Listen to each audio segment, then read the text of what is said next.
Alright everyone, thank you all so much for joining us for some more D&D on Lionhead Gaming. And it is Thursday evening, which means it is time for some Song of Rapture.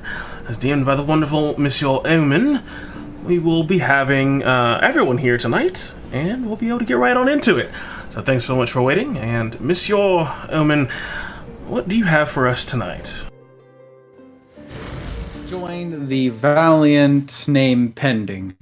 Returning to their home after what seemed to be a very successful endeavor out in the woods, but now find themselves faced with a new challenge. But, as always, that's not truly my story to tell. Can someone tell me what happened last time on the Song of Rapture?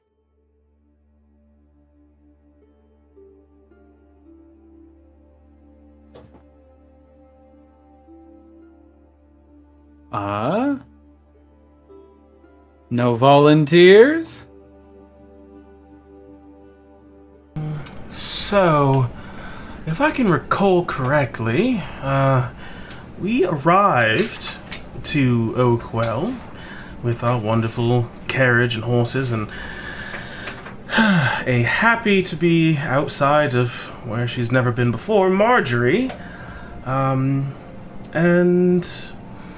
I believe it was Gregory that kind of led me to make a bit of an impression with our arrival, since the gates were closed and we needed them to be open. So I took it upon myself to sort of project, perhaps a bit more than was necessary, but I made sure that our arrival was known, that the valiant Vanguard had made its return to Oakwell and was successful in ending the plague of various varmints and pests and vermin that had infested our precious little home.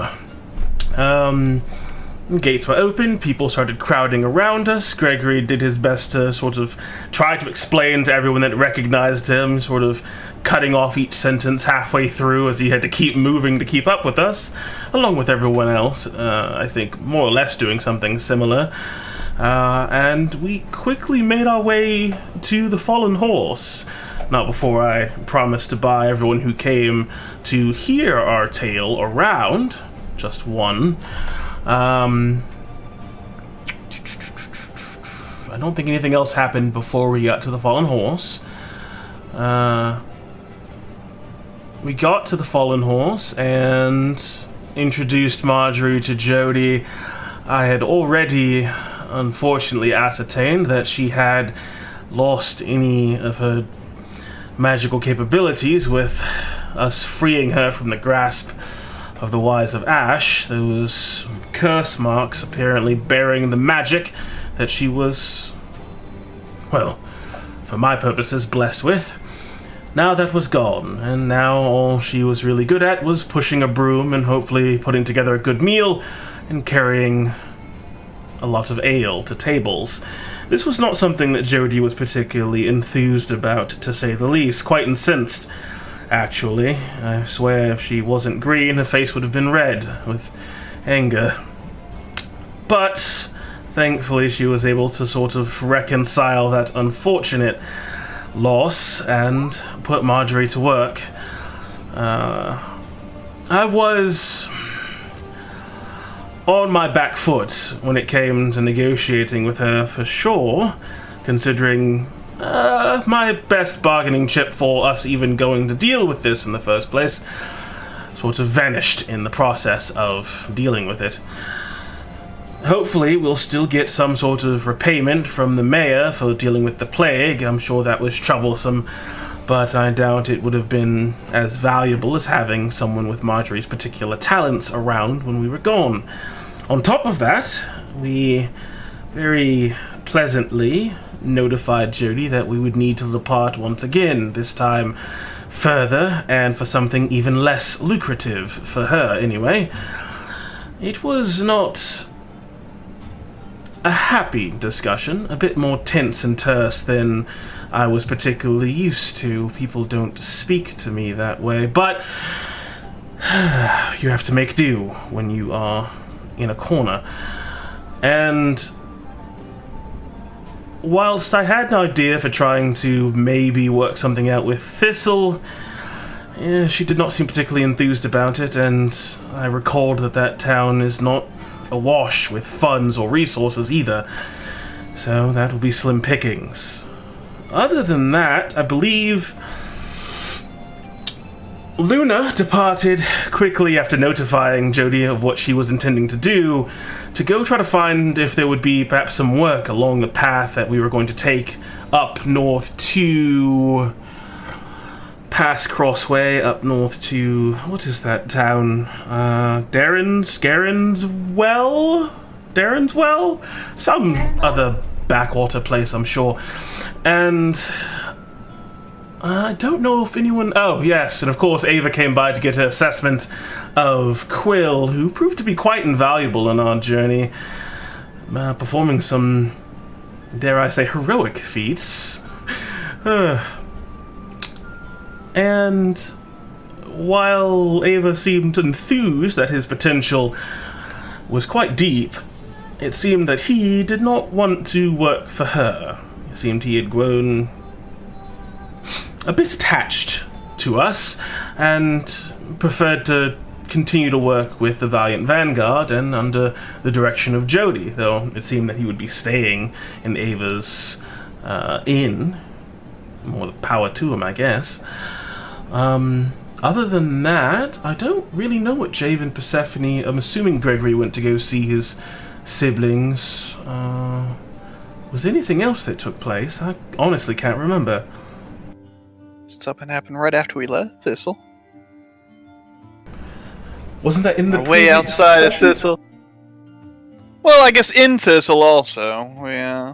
Before leaving town, we had a moment. Went to speak to Lachey to let her know that we were heading out. Marjorie needed to collect her things in her old ruined house that there wasn't much left of after the catastrophe that was brought about by her magic, although she did recover a picture of her deceased mother that, on the way outside of town, we started getting glimpses of.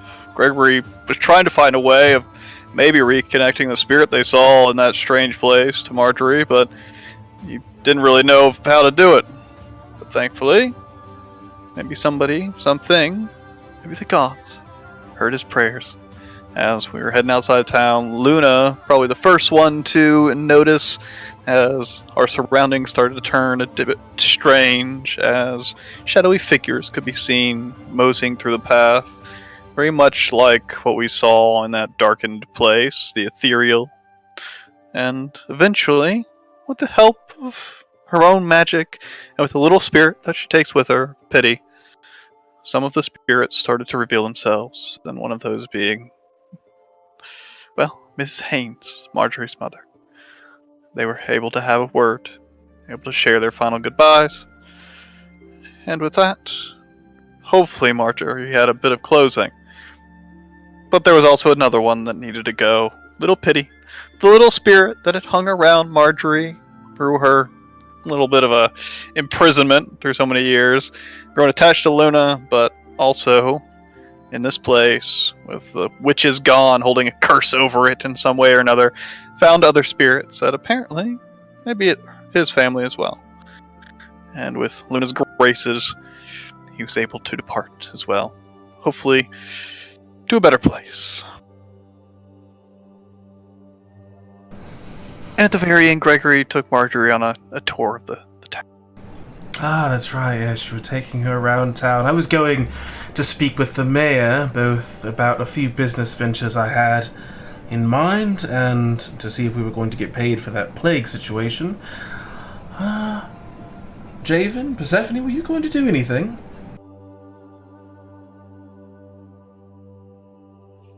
Not at the moment, no.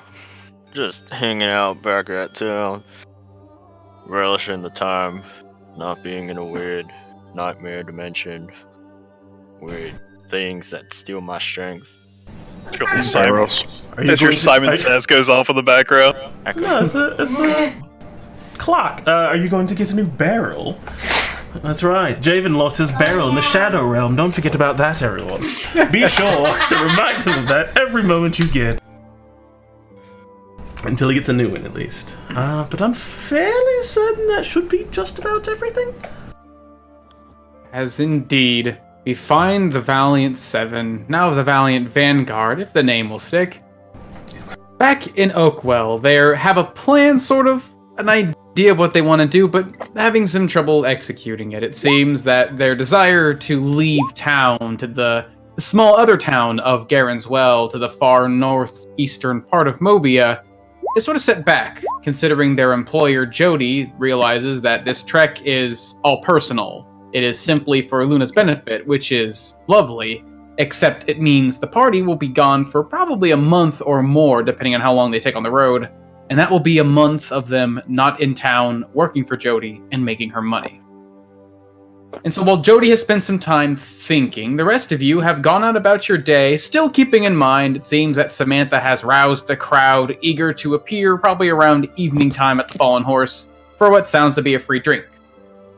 Samantha heading up towards the mayor's house, Gregory leaving with Marjorie to give her a tour of town, anyone else willing to join them can follow along, and Luna heading up to the Watchman's Post looking for the board at which all basically quests, tasks, and other deeds that deem gold can be found. As Samantha and Gregory, give yourself some Deem Inspiration. Hey! Great job, everybody! Woo, you did it! What do I do if I have this cool little dragon mark already, though? Die. You get fucked. So you have Inspiration. Correct, Amundo. Okay, roll yourself a D100. As we do find our heroes in midday back in Oakwell. It's a pretty nice day out. It seems like all the storms and the clouds had been hovering over these lands in this growing fall had finally parted, and you're sort of left this comfortable coolness. It's not quite chilling yet, but it just seems like summer has finally reached its end, and you're stepping into the more languid nature of fall. As Marjorie and Gregory heading off to go see the town, Samantha up at the mayor's estate, Luna going up to see the Watchman's Post, Persephone, Quill, and Javen, what are you three up to during this time? You going with them, following after them, maybe on their tasks? Are you just chilling at the Fallen Horse? You know what? Yeah, I'm gonna join Gregory and Marjorie on the Oakwell tour. Okay. What about you, Quill? What about you, Javen? I'm going to the Watchman's Post and to the Heartwood Sanctum. I need to have a chat with somebody. Ooh. Okay. And Javen, what are you up to? Just hanging out at the Fallen Horse? Mm-hmm. Alrighty. Let's see. Let's start with Gregory, Marjorie, and Persephone, the largest clump of the group. As you guys head out from the Fallen Horse, again, it's pretty obvious since you've come back, maybe just spending time away from Oakwell. You're always reminded when you enter these streets how dense the population has been getting here in this bustling town. The moment the door opens and you step maybe about 100 or so feet away from the Fallen Horse itself, you're in the crowds again. It seems like there's, like earlier, maybe years ago, Gregory, it would seem like there's a festival going on with so many people, but now this has just become daily life. And Marjorie just looks around, kind of concerned, always bumping shoulders with people, muttering, excuses and politeness to others, but seems like she hasn't been around a lot of people, this many people at all, in the entirety of her life. Is this normal for you guys? Actually, Sorry. it's kind of new. Excuse me. It didn't exactly used to be like this, but it's certainly coming common nowadays. I don't know where the hell everybody's coming from. I know some people had come in from Thistle, like those travelers we were passing by. True enough. I hope they made it back all right. Yep, y'all get used to it. Hopefully. I guess I have to, huh? Yeah. Okay, so where are we going? What's the first stop? Is it this inn? As she points over to this large, bustling inn coming through the tree line. No. I mean, we could take a look if you wanted. That's Ava's place, the one you just met a second ago in there. Sort of they got a bit of a rivalry going on between her and Jody, but she all right. Oh, okay. Yeah. Well, it's a really nice building. It's pretty big. Yeah, it's been here a while now. Huh. Ava and Jody actually used to work together for a bit. That was a while ago, though. But yeah, let's just heading around. I like to just let you see some people, see what's going on. Well, Purse, you got anywhere you want to go first? We can go south of town, see the church, or head up north, I guess. I mean, if you're the one leading the tour, maybe south. Alright Since I know that then. You like going to the Hope's Bastion. Yeah. Father Winter's already in there, but sure, let's go on. Yes. I didn't particularly have anything particular in mind what I want to do. I'm just basically show Marjorie around the town with the final destination of trying to get back to the house to make sure the kids are here. But it's the middle of the day though, right? Mm-hmm. It's like afternoon. Okay, yeah, so Nina's probably like out with the I don't know what to call him. I guess just the teacher at school, if there is such a thing as an actual formal school. I always thought it was more like a babysitter than school. a teacher. It's when she also takes children in, just when parents are busy working, because there's quite a few children here in Oakwell. But as you get older, those times of care become a bit more focused on a minor form of education. Not much formal schooling you get anywhere else in the world. It's pretty simple. We have some books, we have some notes. Maybe learn a little bit about history. Yeah, so Sam and Nia's probably he might stop by the school then just to check up on him, just let him know that he's back in town. But he's mostly just showing him around town. Again, I don't have anything real particular I'm trying to accomplish with this besides just I don't want to fucking just throw Marjorie in a house and say no. Never leave. Sure, like if you stop by the southern part of town, you bring her up to the Hope's Bastion. She's basically caught in awe at the size of this cathedral. The only closest thing they seem to have to a church in all of Thistle is that massive tree. Although it definitely stands much taller than this building, it's still quite a sight to behold. A massive construct of stone with a large tower holding inside a great brass. And Father Winter, as usual, was pretty accommodating. It seems like since the last time you've been here, Greg, the place was sort of quiet, was sort of empty. It seemed like Father Winter wasn't quite present, and now that he seems to be back, the place is sort of bustling with the life of all sorts of little acolytes, basically tending to some of the wares and reliquaries of the place. And he is immediately happy to see you in maybe only a couple of hours come by his church, bringing along the newcomer to this town, bringing them into the faith. He immediately tries to get her to follow some of the ways of Avandra, teach her some of the ways of love, and she's very polite about it. You see Marjorie just nodding her head and smiling. He hands her a book. She looks through it. She's pointing at parts he's mentioning, but it becomes pretty obvious, especially to you, Persephone, that she's just kind of keeping the pleasantries, just really not sure how to deal with this. She mentioned before she wasn't quite religious, but it's become very apparent that this is all just sort of alien to her. They can get a little bit enthusiastic at times, but they good folk. Well, I spend a lot of time here. I usually take a visit here in the mornings. Bread line and soup lines and all that. They treat the people here. You hear stories about, corruption and all that with big old organizations, but Father Winter keeps these people straight. If you need help, if you need a helping hand, I ain't around. Father Winter sees. Huh. I remember Mom used to say that there are places like these over in Cradle Keep, but man, I didn't think they were like that. They're just people here who feed and clothe and help people for no money at all. Yes. Huh. What they're here for a bit.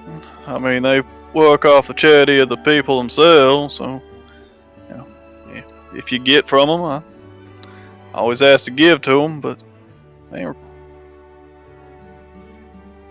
That's kind of amazing, actually. I might stop by here a couple times. This seems like they might need some help.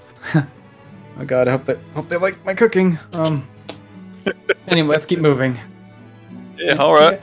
You guys continue around the town, going around, taking sort of showing her the sights themselves, making your way past, looks like the training area where you guys had your little sword fighting competition, towards one of the gates you entered, or one of the gates you left at last time, before eventually making your way up through the more trade district part of town. Again, she points out the massive inn on the corner, the Big Trout, owned by Handsome Alpha. You can see him outside, just sort of dusting off the porch inside. You hear something like there's the bustle of life going on. And it seems like things in Oakwell, especially now that you're at the heart of things, are going pretty steady. Usually, when you guys come back to town from some great task, there's a problem. There's frogs hopping around to and fro. There's people sending messages of work. There's a plague hanging over the forest. But it seems like now Oakwell is finally, in a way, back to a peaceful state. As we're nearing them, we will then cut to Luna and Quill. Luna getting a bit of head of time because she left probably before anyone else did, heading up to the Watchman's Post looking for the board, and shortly after, Quill would follow her his new companion close behind. Luna, are you just looking at the board looking for missions? Anything that stands out? I'm looking for anything that is going near Gunswell, or just scouring in the area and something that's not too important. Something that doesn't need to be done like right this second. Gotcha. The thing about the mission board, Luna, is sort of the reason why, at times, even at her worst, you put up with Jody. This place, this town of Oakwell, is an adventuring settlement. It is where the heart of its economy, its workforce, comes from people coming from outside of all those different settlements and establishments, settling here in this town and basically solving problems. If there's monsters in these intrepid lands, if there's bandits causing issues, there's always a plethora of adventurers who are willing to jump on it, basically get a head start. But that number makes it to where this board is seldom stocked.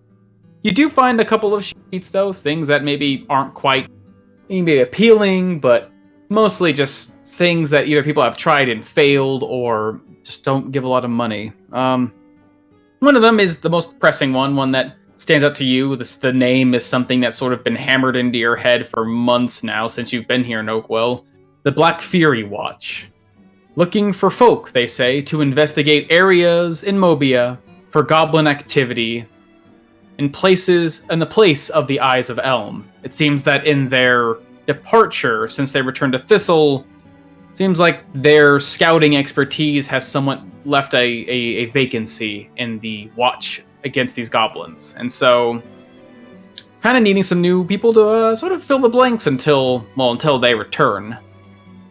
It seems like there's only a couple of places that haven't been taken. There's like numbers of tickets here and there, little names of areas have been since scratched off and written off. All sorts of weird named areas, except for one that seems to stay perfectly pristine, as if no one had touched it yet. A place called Stone Scar Valley.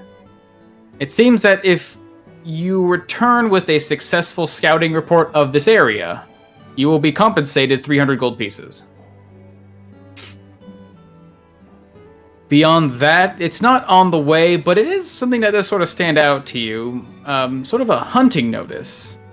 Located up northwest in Ranhold, although it's not in the direction you're really looking in, so your eyes sort of just glaze over it and move on to the next thing.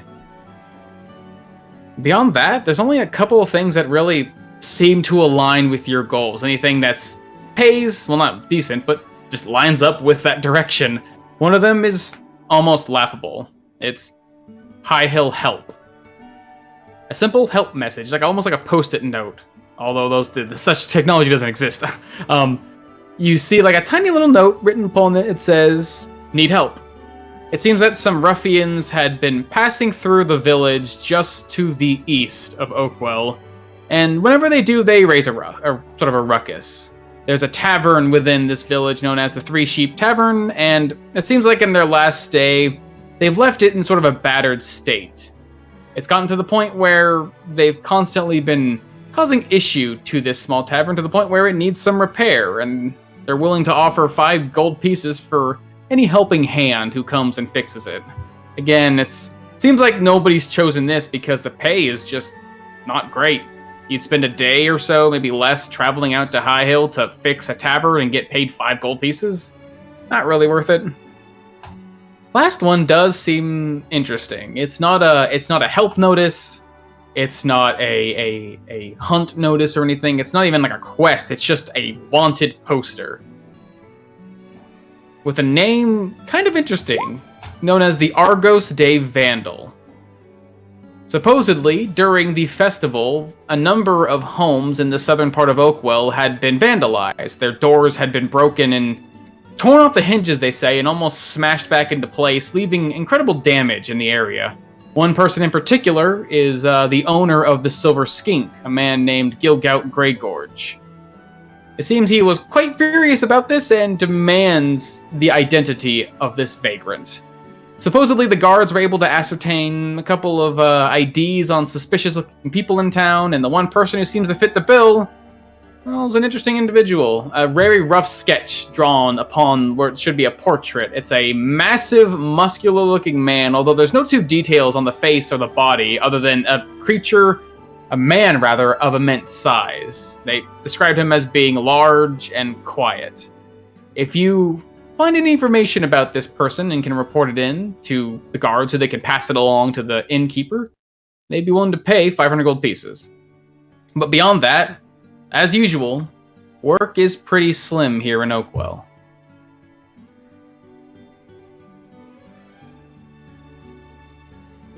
So let's see. Do I know about the... Not eunuch. Do I know about the guys that were looking for Jody? Yep, it was certainly a topic discussed among the group, and it seemed like you had heard there was some ruckus in the festival, maybe not drawing a full line to it being involved with Jody, but it definitely seems like there was someone in town looking for her. You guys had a considerable discussion about this before I think you guys went off to fight the witches.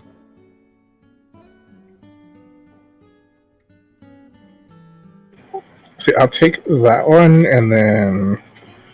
What was the other one? The one about...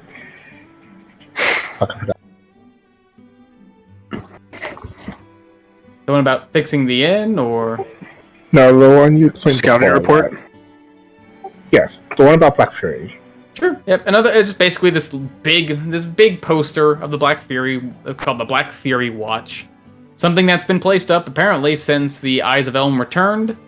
It seems like without the Eyes of Elm around to help scout the areas, goblins have sort of been popping up here and there, and it's kind of made it harder for the forces out there combing the fields to find where their base could be. It's sort of throwing off the hunt.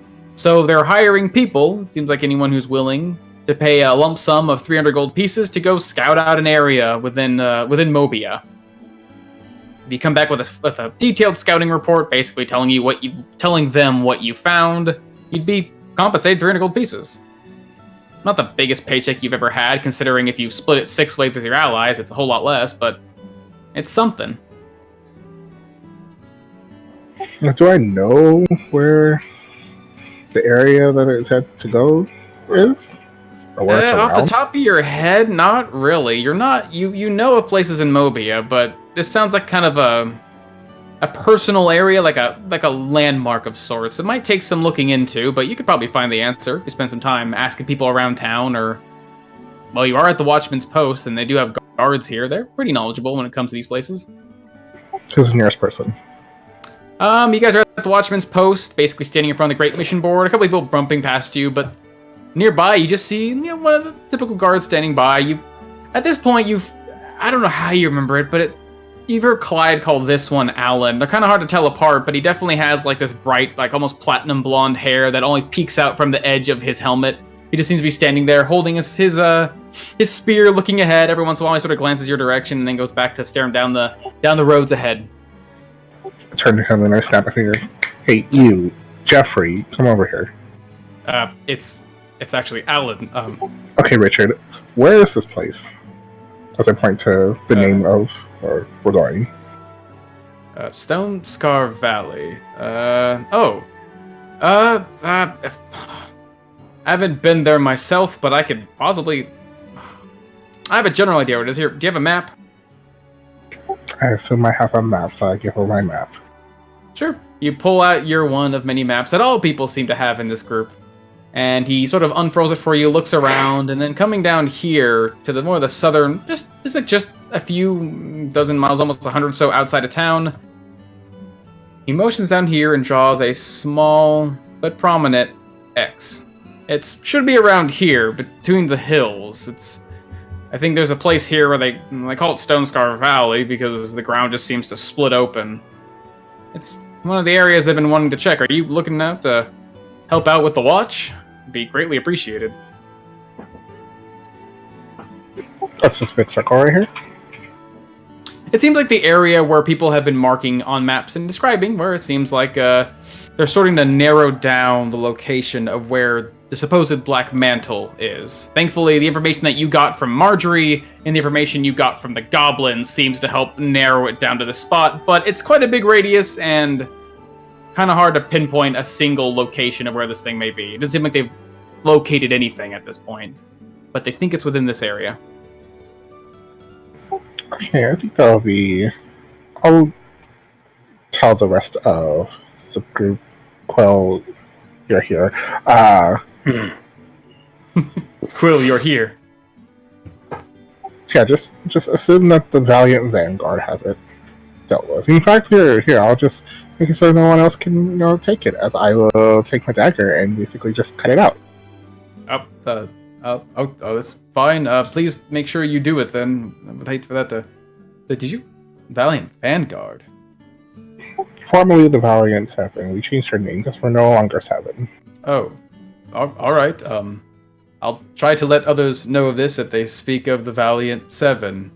Well, Vanguard. It does sound good. Very well.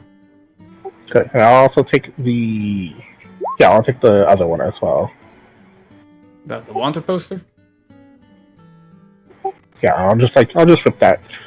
Just rip that off and start heading back towards the Fallen Horse. You hear muttering as you're walking away, just under his breath. All right, I gotta get a new wanted poster then. Another sketch, I suppose. Oh, ill. Hi, Marjorie. As you guys pass by, you do see Luna walking down the path with, seems like a couple parchments in her hand before she puts them away. Marjorie kind of gives her a wave. Hey! And she's already gone. I think she found something. Oh, alright, well, good. Guess we'll figure out in a bit. Alright, and Quill. Mm-hmm. What do you do? I'm gonna walk into the Watchman's Post and try to see if I can't have a little bit of a conversation with Bea. Okay. Yep, the guards see you approaching after Luna leaves. They see you getting close to the door, and the man who just basically was talking to Luna turns to you. Yes, can I help you? Yes. I need a word with Bea. It's about the Eyes of Elm. Oh, alright then. And who may I say is wishing to see her? Quildor. Shield of Zamaria. Alright then, Quildor, Shield of Zamaria. One moment, and he leaves you be for a few moments before, like a minute or so before the door opens up again and you see the man step aside. She's willing to see you when you're ready. Thank you. You enter the room, back into this open lobby, you see another guard see you enter, immediately recognize, basically, just from your description, points you up to a stairwell. Stairwell leads you up down a walkway, which eventually leads you to the office of Bea Volk, whose door is open as she seems to be working on something until you walk in and she immediately stands up. Oh, I wasn't expecting you to be so tall. Bea Volk, captain of the guard. Indeed. And she reaches in and takes your hand, so it gives it a very rough shake. You had Shake word on the Eyes of Elm? Indeed. We come from Thistle, speaking to Ashay herself. They are in need of repair. And the Eyes of Elm must stay until the city, or village, I suppose, is rebuilt. But she will send them afterwards. Oh, that's fantastic. You're down in Thistle then? All right, that's Indeed. oh, I was with the ones you call the Valiant 7. But Oh, apparently Samantha has changed the name to oh, the Valiant Vanguard. oh. All right then. Okay, that makes more sense. So you're part of the Valiant 7 now, Mr. Shield of Zamaria. Quildor. Quildor. Fine. Good to know. Word of warning, might be careful around them. There's some good folk in that group, but a couple of them, one in particular, is Talking shit, bitch. Time to kill Bea. A breeze is pouring through here. She has something of a sharp tongue, and I mean, I'm fine with it. It doesn't bother me, but it might bother someone else in your travels. So, someone as respectable seeming as you might need to show her some manners. It would be very much appreciated from a captain of the guard to, I'm assuming, a knight? You can call me that. A knight it is, then. Well, fantastic. Oh, and if the Valiant Seven are back in town, I would advise them to go speak with the mayor. I believe your boss, I suppose, Jody, has a bit of coin waiting for them. Fair enough. Good day. Good day to you. So, Man, walk out. That is a big elf. Walking down the stairs, eventually leaving the Watchman's Post. Anything else you wanted to go to? I gotta go talk to someone at the Heartwood Sanctum.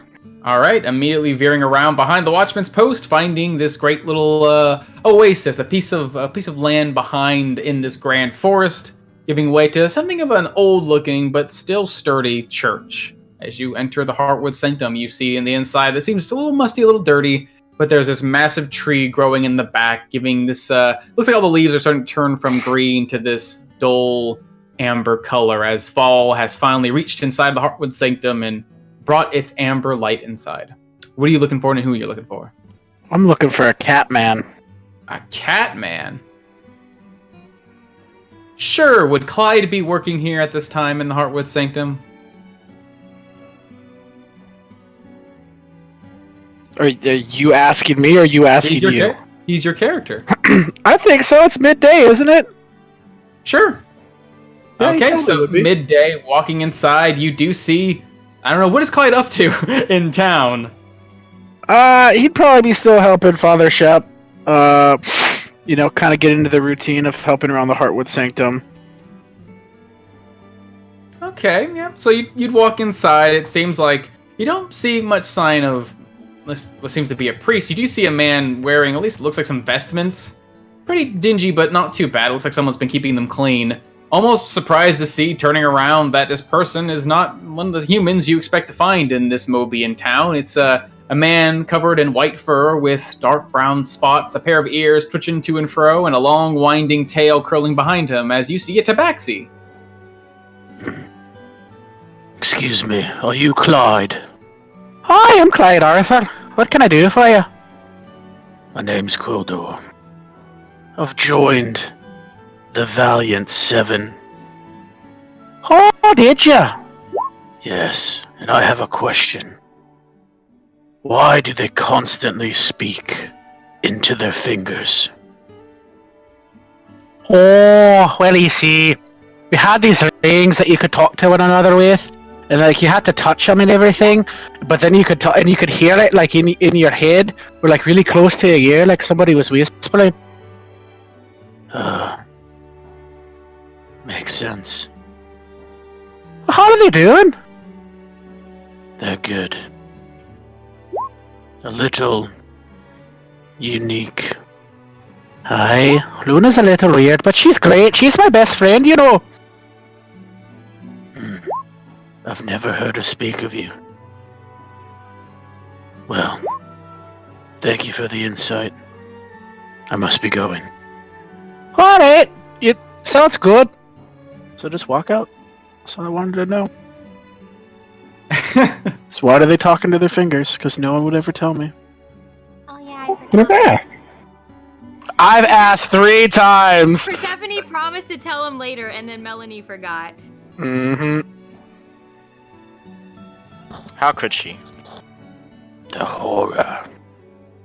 That wasn't nearly as sexy as I thought.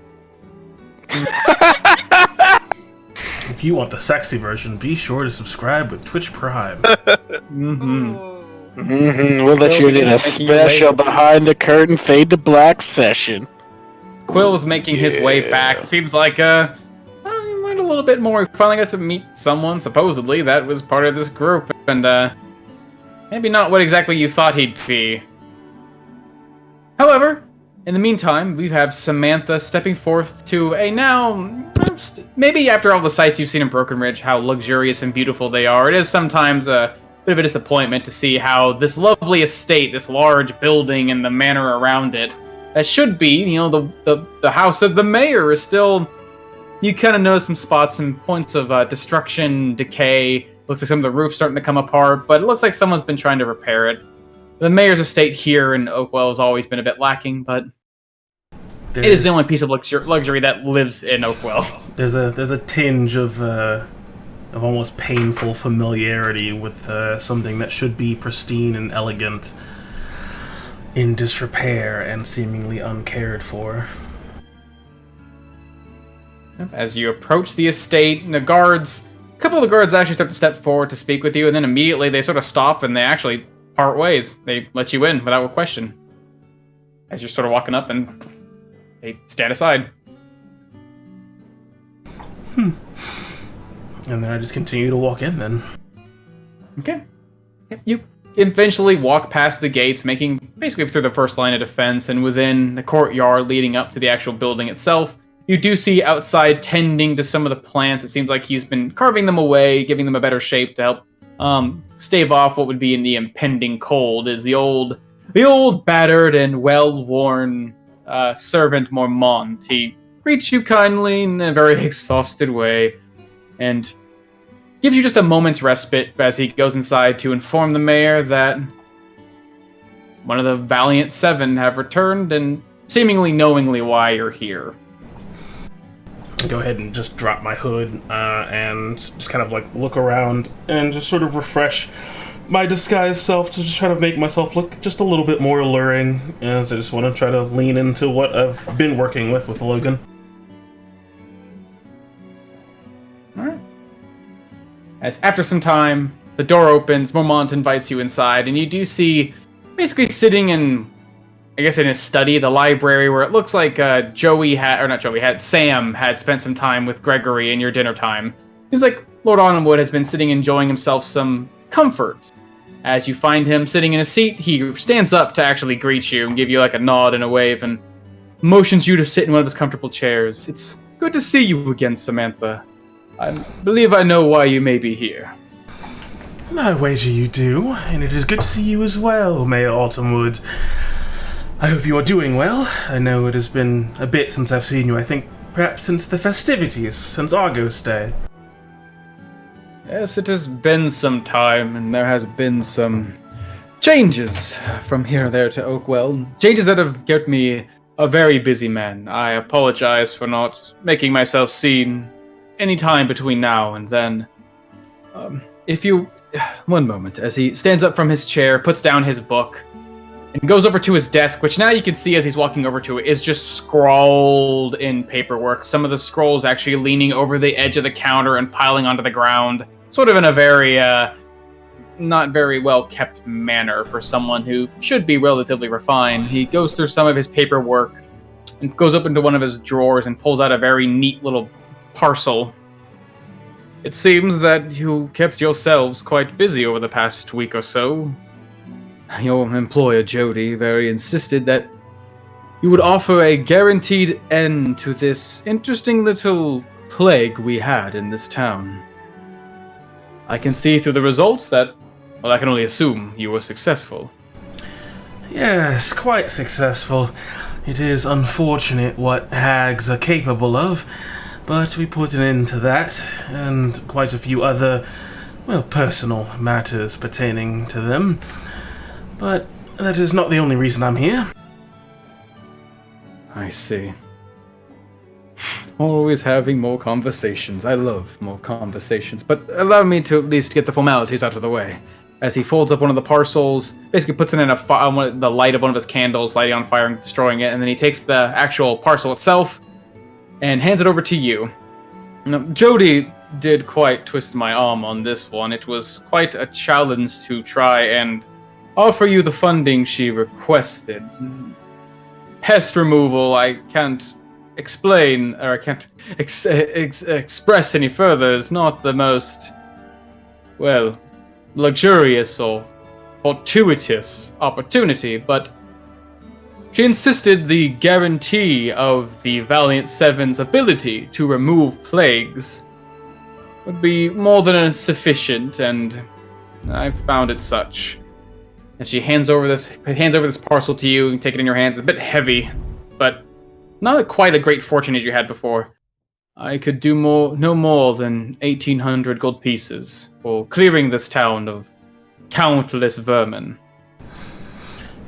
To be fair, this was a worthwhile investment. I'm sure you know if it hadn't been taken care of, Oakwell's, well, quaint reputation would be spoiled. Businesses ruined over time, but I'm sure it will work out as I just tuck away the 1,800 gold pieces. Yes, that is what she said as well. As he kind of looks back to the parcel burning away into the fire, as he turns back and motions for you to take a seat. Well, come, we have things to discuss, I assume. Yes, they're relatively simple. So we've taken care of this whole plague business, and we have done other work, things that thankfully Oakwell was not exposed to, not directly, putting a stop to things early, getting there first and taking care of things completely, as best as we can anyway. And in doing that, along with some changes in our own internal structure, we have decided to also rebrand ourselves. We're no longer the Valiant Seven, but instead the Valiant Vanguard. And I know that is... I think it rolls a bit off the tongue better, but it is only the beginning to something I have in mind, Mayor.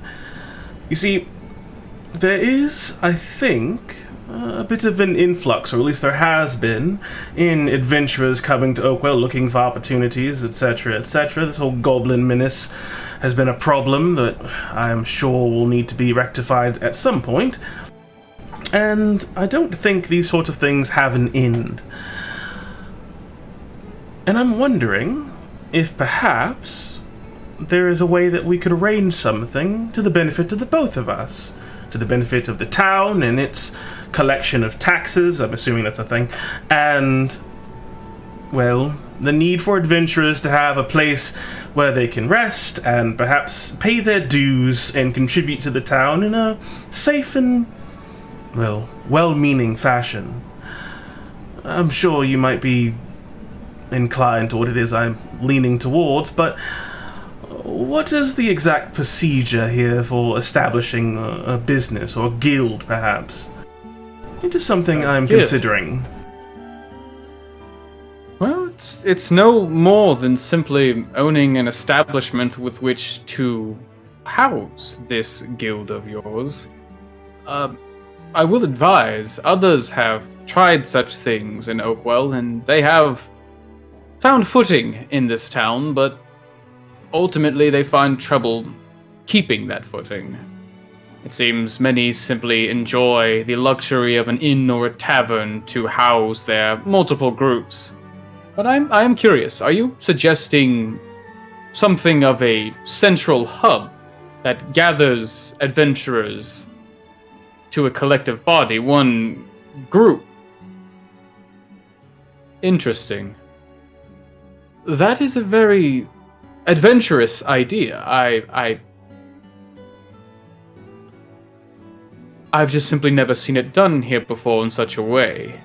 If you wish to approach such an idea, certainly. It would simply just require you to have the funds and the means to purchase property here at Oakwell of which to, well, act as home for this guild. Okay. That is something I will perhaps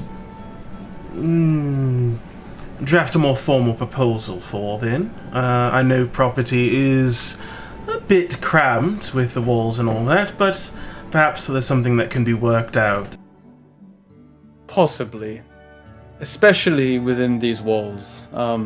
As he looks over out the window, you can see, again, even beyond the gate that seems to separate his establishment from the rest of Oakwell, you can still see the heads of people sort of bobbing in around in Oakwell. Oakwell has become quite a budding populous. And I do believe in quite some time those walls, whether I like it or not, will have to extend a bit further. Perhaps Definitely, in the the western coming... side could use that room, I Yes. think. Yes, and brother seems to think so as well. From one friend to another, Samantha, I will tell you this. If you wish to follow such an endeavor, I would take time and wait. Oakwell is currently in what I could only describe as a liquid state. Its status as a town may soon extend that and become something, at least formally, a bit greater. These walls will need to expand to fit more people. There will need to be more buildings to build. There will need to be more room. And considering the current density of this town, room is something we are currently lacking. You're saying a word of advice is Oakwell is in the midst of changing for the better, it sounds, and that I should make sure I have a very good first step for when this change is completed. It certainly seems like Oakwell is growing larger than it's ever become before. As his words sort of fade off as he says them, and he kind of just looks off a bit from you, back out the window. It will be for the betterment of Oakwell, that is for certain. At least brother seems to think so. What do you think, Logan? I think I have loved this town since I was a boy and since I have lived here all of my life, and I believe this growth was inevitable. It will eventually outgrow its original size. I simply am concerned for the grand future of things. If it does grow beyond a town and eventually perhaps becomes the city of Oakwell, well, I have seen cities.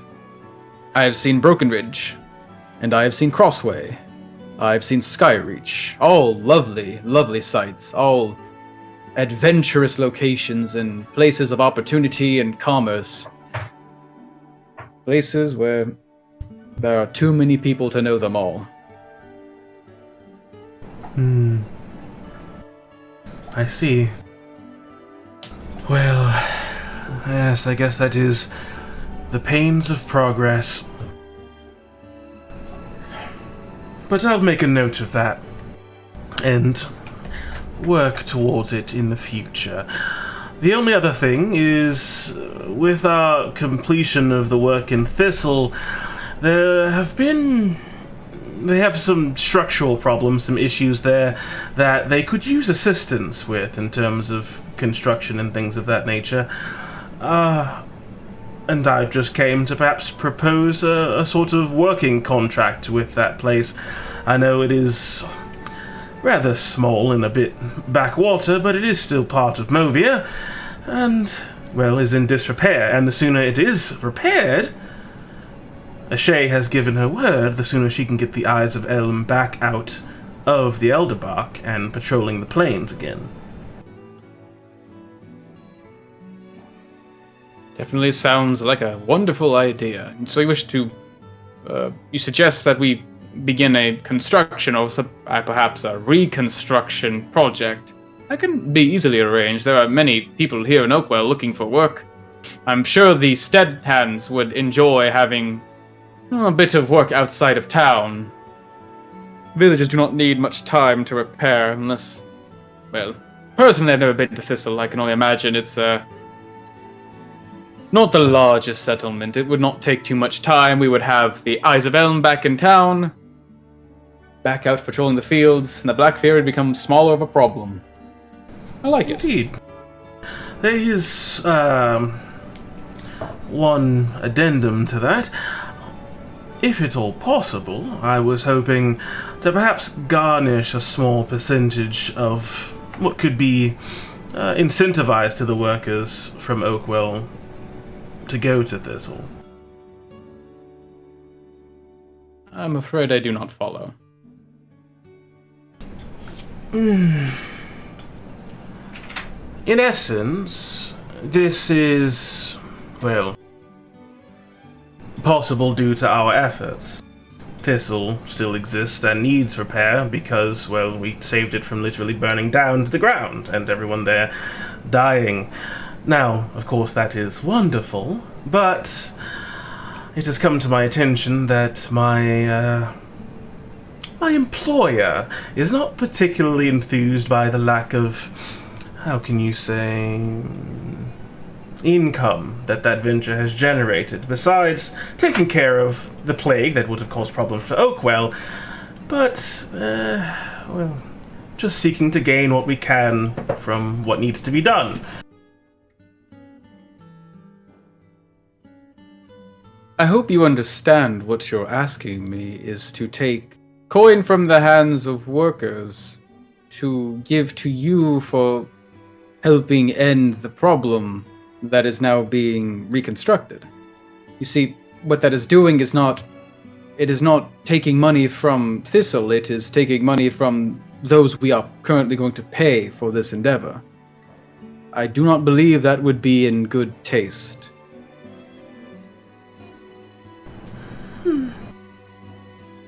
But how about this? I understand that, yes, in your situation, your employer, Jody, she is very much a woman who enjoys compensation for her efforts, and as much as I feel my heart melt to hear the valiant Vanguard having done something so great, does not do well to someone who, well, employs them, who keeps them housed and fed, and thus also is paid from them. But what I can do, I can have the efforts known as being headed, and, if not funded, ushered in by the valiant Vanguard. Perhaps it can act as something of a carrying of your name, new that it may be, into this Thistle. When those hear of the construction workers coming into this town and through the charity of Oakwell is helping them repair their damages, it is not simply Oakwell's charity, it is the charity of the valiant Vanguard.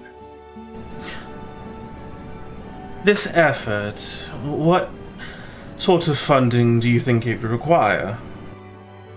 Manual labor is not exactly a well-paying job, at least not compared to adventuring. It is why you do not see many men who swing a hammer or an axe at trees, step out to go fight monsters, and tackle goblins.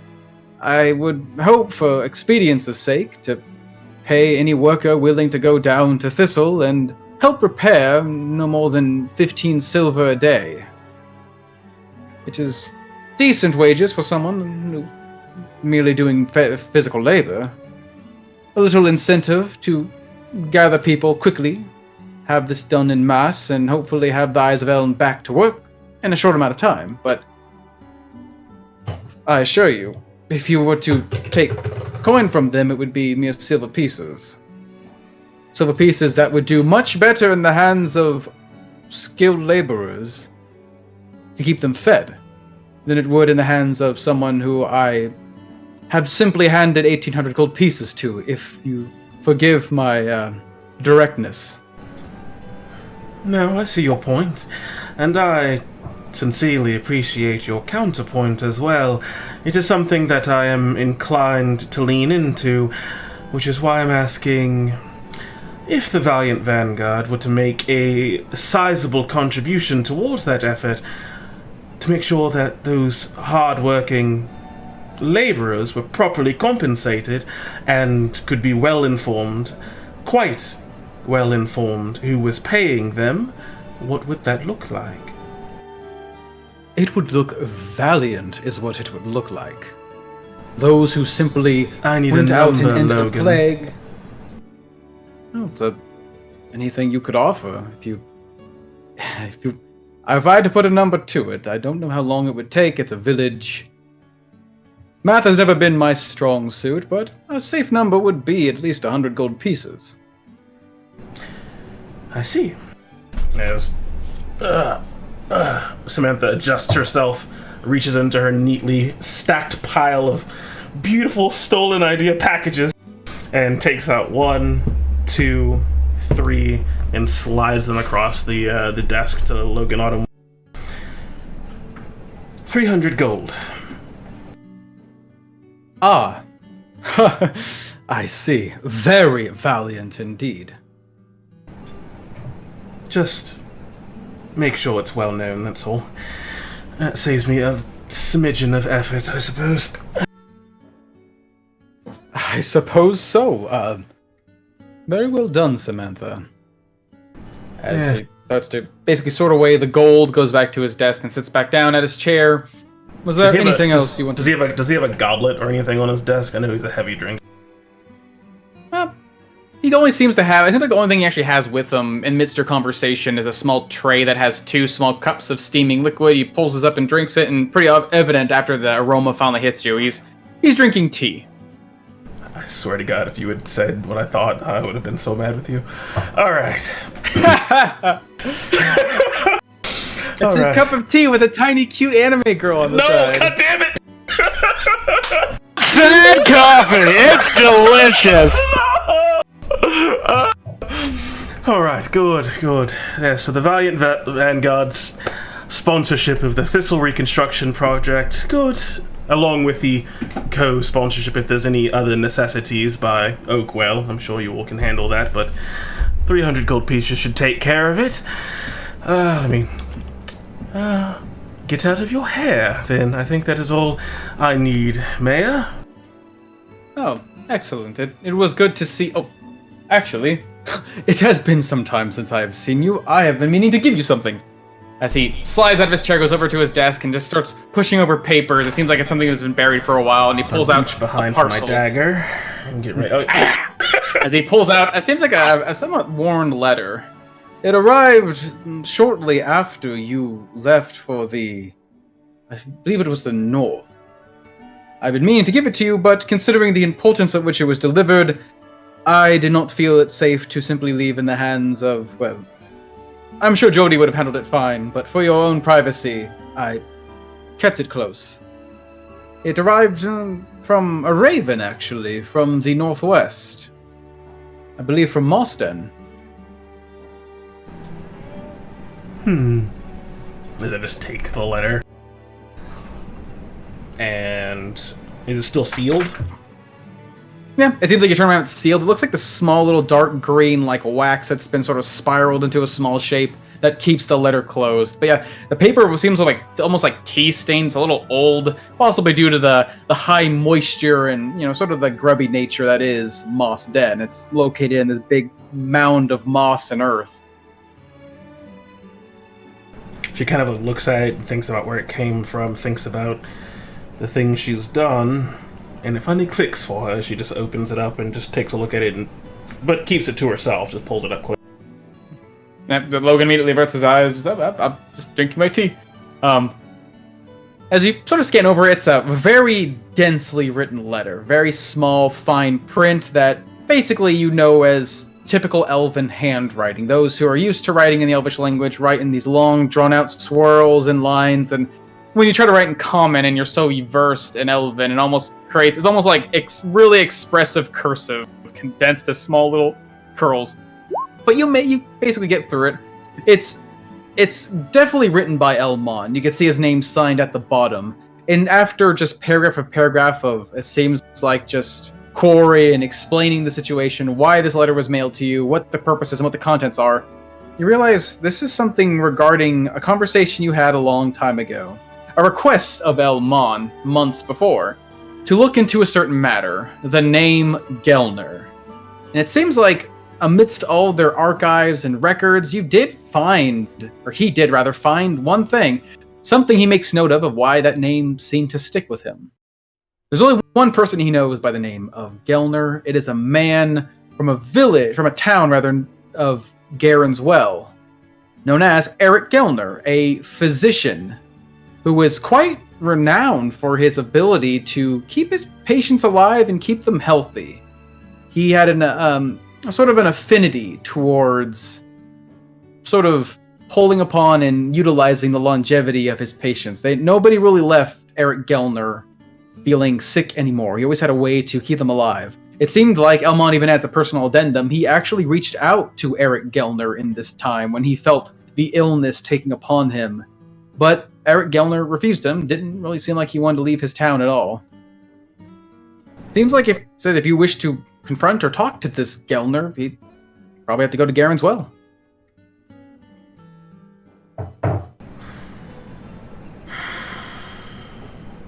This was important. Thank you so very much, Mayor Altonwood, for taking care of this for me as I tuck it away for safekeeping. You are very welcome. Alright, well, good day, and she just kind of like looks around the room, looks at like all the work that he has on his desk, and his sentiment that she expressed a little earlier. Try not to let it get to you. I think you're doing a absolutely wonderful job, as I just make my departure. Thank you, Samantha, and good luck with your endeavors with the Valiant Vanguard. I'll have to get used to saying that now. Valiant Vanguard. You hear him just sort of muttering to himself as you leave. Valiant Vanguard. Valiant. As Samantha starts making her way to her usual haunt. Okay. And Javen, what are you doing at the Fallen Horse? I'm telling you, Jody, it was witches. In the nightmare realm that she made. That's where I lost the barrel. What? Javen, you have a Probably. patron waiting on you. Yeah, Steven, reverts out of his accent, his professional accent. Right. Oh my god. Does Clarice need help too? She might need some aid. She is quite delirious. She's been day drinking again. But fine, witches. That's whatever. Did you make you didn't make any money off of it though, did you? Thistle didn't pay you for eliminating them. You lost money. Yeah, I lost the barrel. Think of all the stuff. That's a resource. That's capital. Yes, that's true. You lost a barrel. I suppose you'll owe me for that one. As you see her sort of going around cleaning the tables and tending to some of the day patrons. They're a bit more dense than they usually are, but still, it's the Fallen Horse. They don't get a whole lot of traffic. Eventually, you see Jody sort of stop, and after it seems like things die down for a bit, she actually turns to you, Javen, and sort of takes you aside. Javen, I have one other task for you. Huh. What's that? It sounds as if Luna is dead set on leaving town to go... I don't recall what it was. Find her parents. Leave for a month is what I really hear. And I believe the rest of you will be following after her. Is that true? Probably. Alright. And chances are you will take the path through Crossway to do so. They probably want to get there as fast as possible. Alright. Then I have a great favor to ask of you.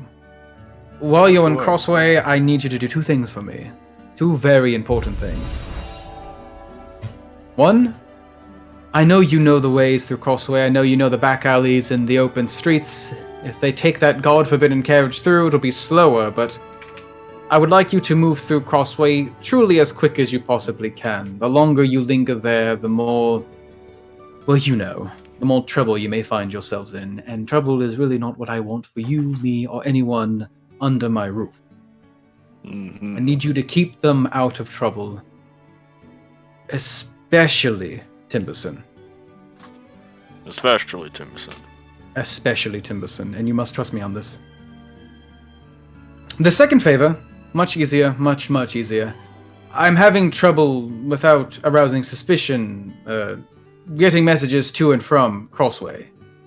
I can no longer trust my messengers and the coffers to supply me with information, Crossway has since become somewhat of a dead end, but you do know someone in Crossway, don't you? I know quite a few. Last time I recall. I know one in particular who is very good at not getting caught and not getting killed.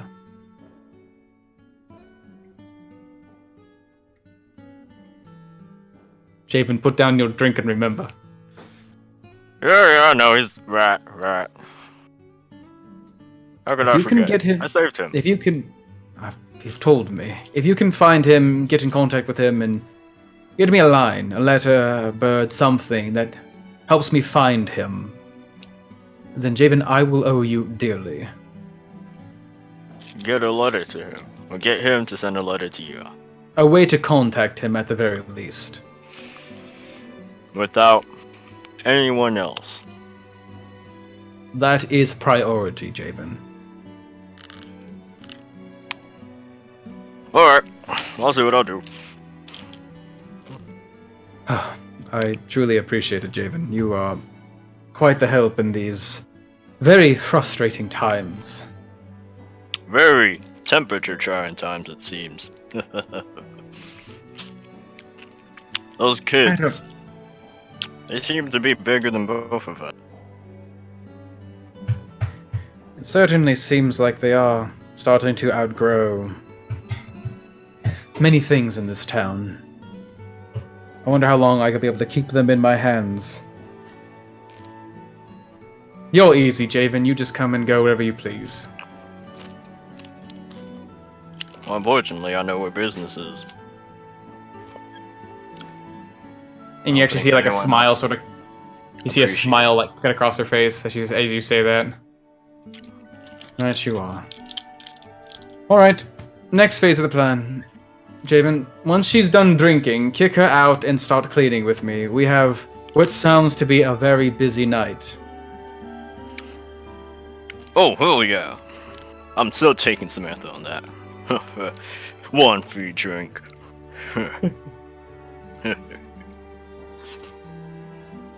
Alright.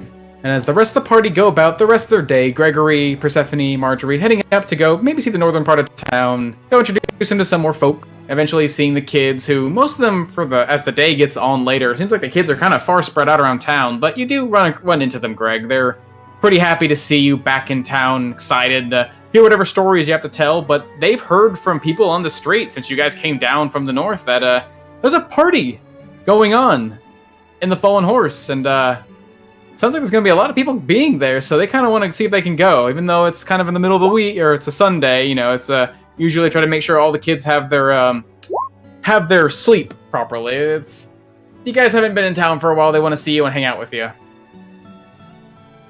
I don't really like the idea of getting you guys in some place so rowdy, but it also sounds like I ain't gonna be in town all that much. So, yeah, hell, why not? Joey, don't get into nothing. I will not touch a single drink, and neither will Sam or Nina. But what will they have there? So I know not what to give them. I'll be cooking. I'll get you guys set up. Okay, that's fair, yeah. Alright, kids, we're gonna get cleaned up, and well, Greg, they may need you over there getting ready. Yeah, So, we heading out there next. As time passes, and eventually evening comes to Oakwell, we find the sun setting, and eventually, we come to the Fallen Horse. About 6:30 p.m. or so, the sun is already parting past the wall, and the shadows have been cast over Oakwell, but life is still quite prevalent here, at least in one particular spot. A very cornered inn, not quite larger than it once was, but now, as some of you are either working or now entering after spending a day outside, find the Fallen Horse packed with people.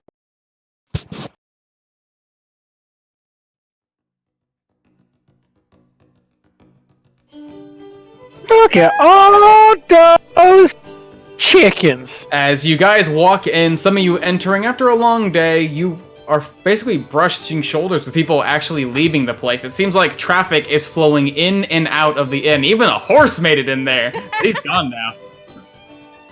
Oh hell, oh, excuse me. Sorry, Joey, I'll head to the back. Good thinking, Timberson. There are many hungry people here, and I cannot cook for all of them. Yeah, I get you. Jody, Marty, you alright? Everything, you made?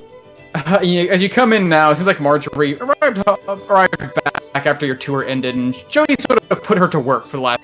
Here's some basic training. Her hair is sort of frazzled. On her hands are these large platters that sort of tilt to and fro, holding some empty drinks in one hand and filled drinks sort of spilling over the edge on the others, as it seems like she is quite busy filling people's orders. I'm okay. I think I'm okay. There's so many people. Just give me a holler if you need anything. As what is everyone up to? People either entering or having been here for the last few hours. Hey, Persephone, remember when I said I was going to get you a boyfriend? I'm not actually on the map. You gotta put yourself on. I looked around and I was like, oh wait, I'm not on the map. There you are. I want you to put yourself on. Am I helping Jody? Am I bussing drinks around? Sure. Using your dipsy dancy method, you can like hold on to platters and like tip and turn, almost falling over, but your acrobatics and balance are just so high you're able to just sort of almost act like as a performance of sorts. How low and how bendy you can be moving these drinks around without spilling a drop. Something Marjorie clearly is not skilled at.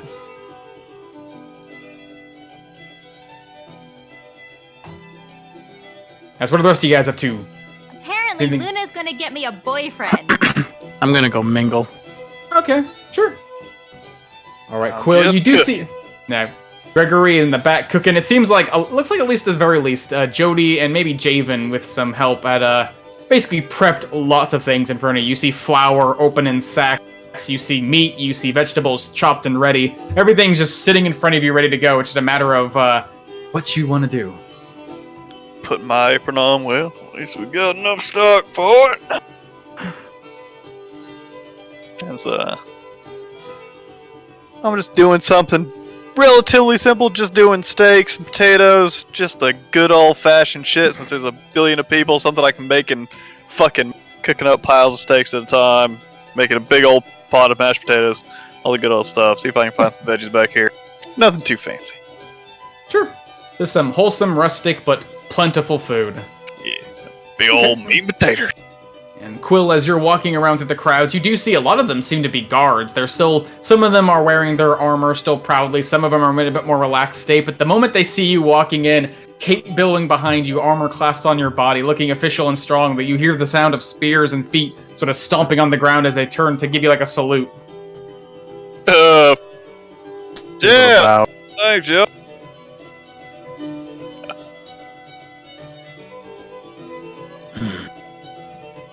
I've missed this. As you step there, Quill, getting close to the table, you hear the sounds of the wood creaking as two men stand before you, large and burly bodies, starting to surround you for a moment as these very muscly men seem to size you up and down. My, you're the largest elf I've ever seen. How strong are you, elf? Pretty strong. Pretty strong. Are you sure that armor is not making you look a bit bigger? I've never seen an elf with muscle on them before. Oh, be nice to him, brother! He's wearing armor, he must be a knight. That's the one I was talking about, Persephone. Go at the top. Would you like to test it? That one? I would love to. As he Yeah, that one. My arm down for good old arm wrestling. Oh, I was going to suggest a mighty round of push-ups, but I see a man who cuts straight to the point as he puts his own arm down. And you see this big, meaty, muscly arm resting down on the table before you as he very reaches out to clasp your hand. Are you ready? Brother, count us down. I give Luna an uncertain look. Are you sure? All right. On the count of 3. As strong as you can. Right. I believe in you, brother! I believe in you! He has a sensitive side, I promise. 2, 1, and roll me an athletics check. As you feel this force pulling against your arm, sort of testing it, and for a moment, the guy's not lying about his strength. He's large and he's muscly, but then your arm starts to overtake his more and more and more until finally, poof, his shoulder gets thrown. He almost gets thrown out of his chair as he readies himself. Ah! Ah! We have ourselves the world's strongest elf! A round of drinks for the world's strongest elf! It's coming out of your paycheck, brother, not mine. You're the loser here. Come, sit with us, elf. Tell us all about the ways you gained those muscles. I'll sit down and I'll regale them with a story of the time that I fought a troll in the King's Land. Oh. A tale indeed of the land most dangerous, even that considered greater than the new frontier that many of you are familiar with. As Luna and Persephone, what are you guys doing? Just chit-chatting, having fun? Mostly avoiding people. Like, fuck these people. Well, Persephone gave the Bachelor a try. She's not impressed. So she just starts walking around looking at who else is here when two familiar faces catch her eye. And she's guys, over to the table to give the cast a really big hug. Yep, she sees you coming and she gets out of her chair just in time for a tiny little elf to leap up and just sort of pounce on her and give her a hug. And you see Peleus just kind of give like a really weak smile as he gives you a little gentle wave. Seems like they caught wind through maybe your travels and showing Marjorie around that there was something going on at the Fallen Horse, and although it seemed to have taken some convincing, finally got Peleus out of the hovel and out to the town. That's good. You need to see more of Oakwell. This inn is very loud and full of people. I know, isn't it amazing? It's not usually like this. This is probably the loudest and the most energetic it's been since I've been to Oakwell. That man spilled his drink all over himself.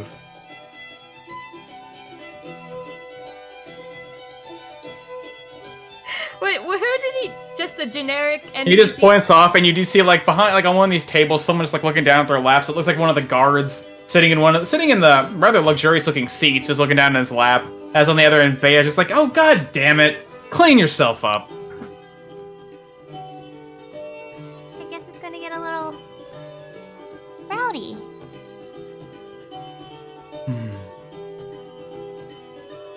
As Locasta just sort of smiles and puts her hand on yours and just asks, what have you been up to recently? I feel like I haven't seen you in so long. And she tries to ask, what's been basically going on with Persephone? Well, we just got back from Thistle. We took care of a bit of a personal matter with a friend of ours. Actually, and she starts to lean in because she's really excited because this is an exciting story. Because if it's a shit on crazy enough. You ever been to another dimension, Locasta? I have. Yeah, basically that. Okay. And let's see. Luna, are you doing anything in particular? As you seems like Persephone just immediately abandons you after you're goading her to go talk to one of the guys who Quill just immediately dominates. You just hanging out with Jody, or what's up?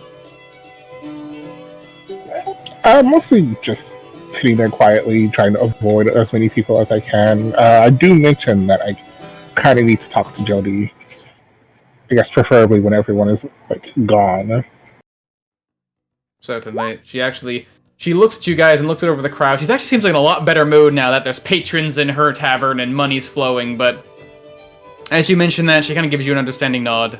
There is something I actually wish to discuss with you as well. It seems that our minds are thinking alike now. Finally. But for now, go wait tables or go clean messes. I need working hands right now, not shy little sheep. I look at messes, and I would just use, just all random prestidigitations. Just get rid of them. They get swallowed up by like a mouth of darkness and just creep everything.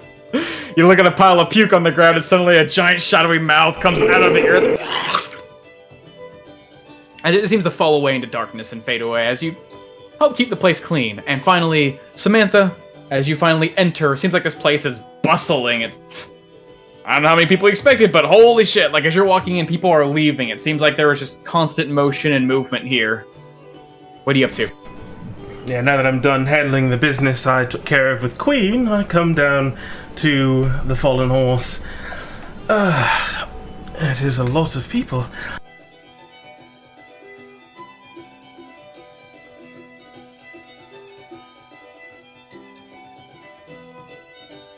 And just present the large and rather heavy package to Jody underneath the countertop.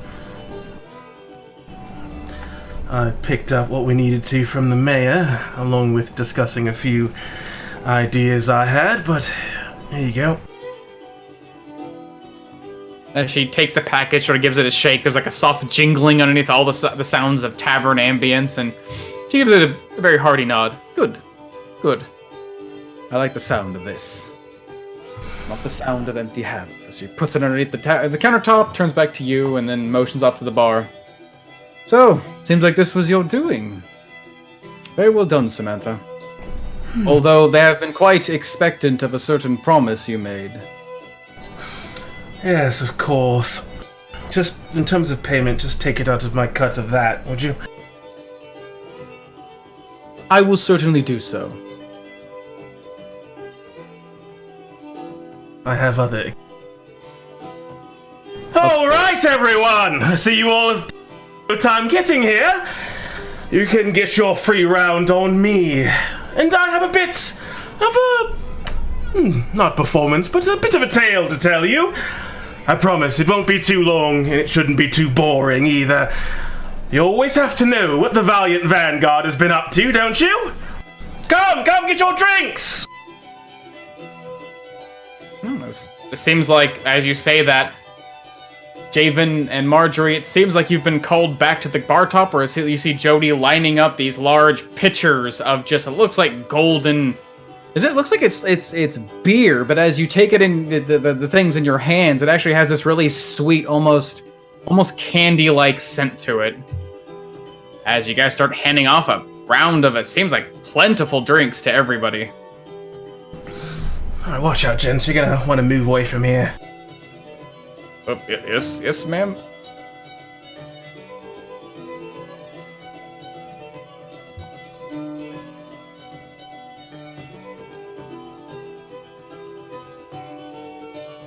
So just look for like an extra stool. Sure. Definitely find some avid. I really hope like it's like one of those kids stools, so it's only like 7 inches off the ground. Her knees are up to her shoulders. Yeah, I really hope so. That's the dream. As you do find a stool. So I just see people like get their pitchers and probably elated to just get a free pitcher of ale. Once I see like enough people have it and they're all like back over talking with their groups and what have you, I'll just sort of gesture over to whoever it is that's playing this wonderful music that they can stop. But you know, we're pressed for time, so it's not going to be crazy or anything. As Samantha will just sort of collect herself and sort of think about some of the more impressive components of what they had been through and what they were doing in Thistle, and sort of start out with, alright, so I'm sure you've heard tales of crones and witches and hags and all the like, but this is a tale similar but different, as Samantha will try to sort of lay on thick a bit of the hope that some of our group had towards perhaps being able to save someone who had gone beyond saving to most people, leaning into that Baba Ima could be persuaded back into the light, but unfortunately, as most tales go, there was someone who could not, Ashen Lin, and with trying to be a bit flavorful, as I'll use my DM inspiration for perhaps a performance roll if I need to make one. I will also use major image as well to try to provide some wonderful visual, sound, and I guess also smell stimulus to some of the theatrics and show a sort of a dramatization, if you will, of Quill's outstanding tackle and a magical display, Gregory's martial prowess as he cuts through shadow after shadow after shadow, sort of just putting on a little bit of a show for about 10 minutes or so, but nothing too, there is not a script for it. All right. Give me a performance check with advantage. Just with advantage. Gotcha.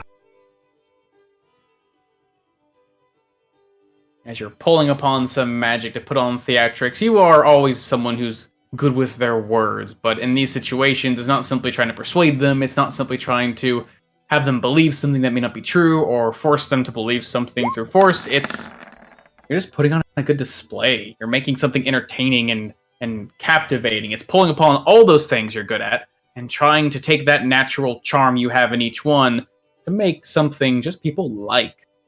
And it seems quite successful as your magic has become, maybe you're reading in these books, understanding the nature of illusions. You're able to sort of pull upon more detailed recallings of your endeavors, maybe even embellishing a couple of them for maybe a bit more theatrical flair.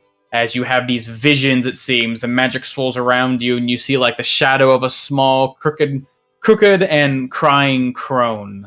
And then over her, almost like a shadow, as her body becomes more detailed and people like recoil in her hideous appearance, you see like a large looming shadow with long white hair sort of surrounding her. Long clawed fingers sort of plucking at her and pulling at her hands and her legs, almost like strings of a puppet.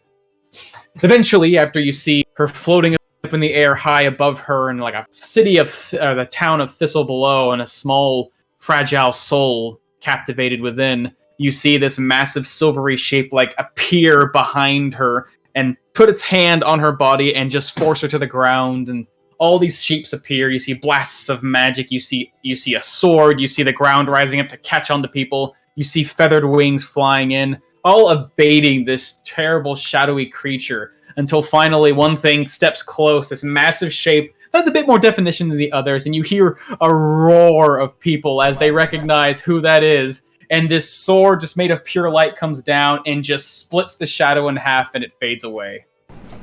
And by the end of it, when everything seems to come to a head and the small soul is left to stand, you just hear everyone in the crowd just roar and applaud. You hear the guards clapping their hands. You hear Dorman, "That's my boy! That's my boy who did that!"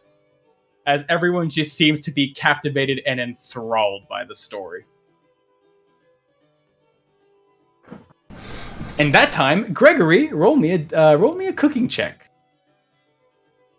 Gregory burns all the steaks.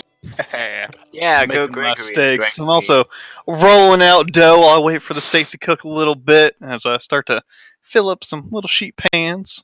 Put a little Making some biscuits. Making some biscuits. No, man. I'm gonna get me some fresh apples. Chop up them fresh apples. Stick them in that pan.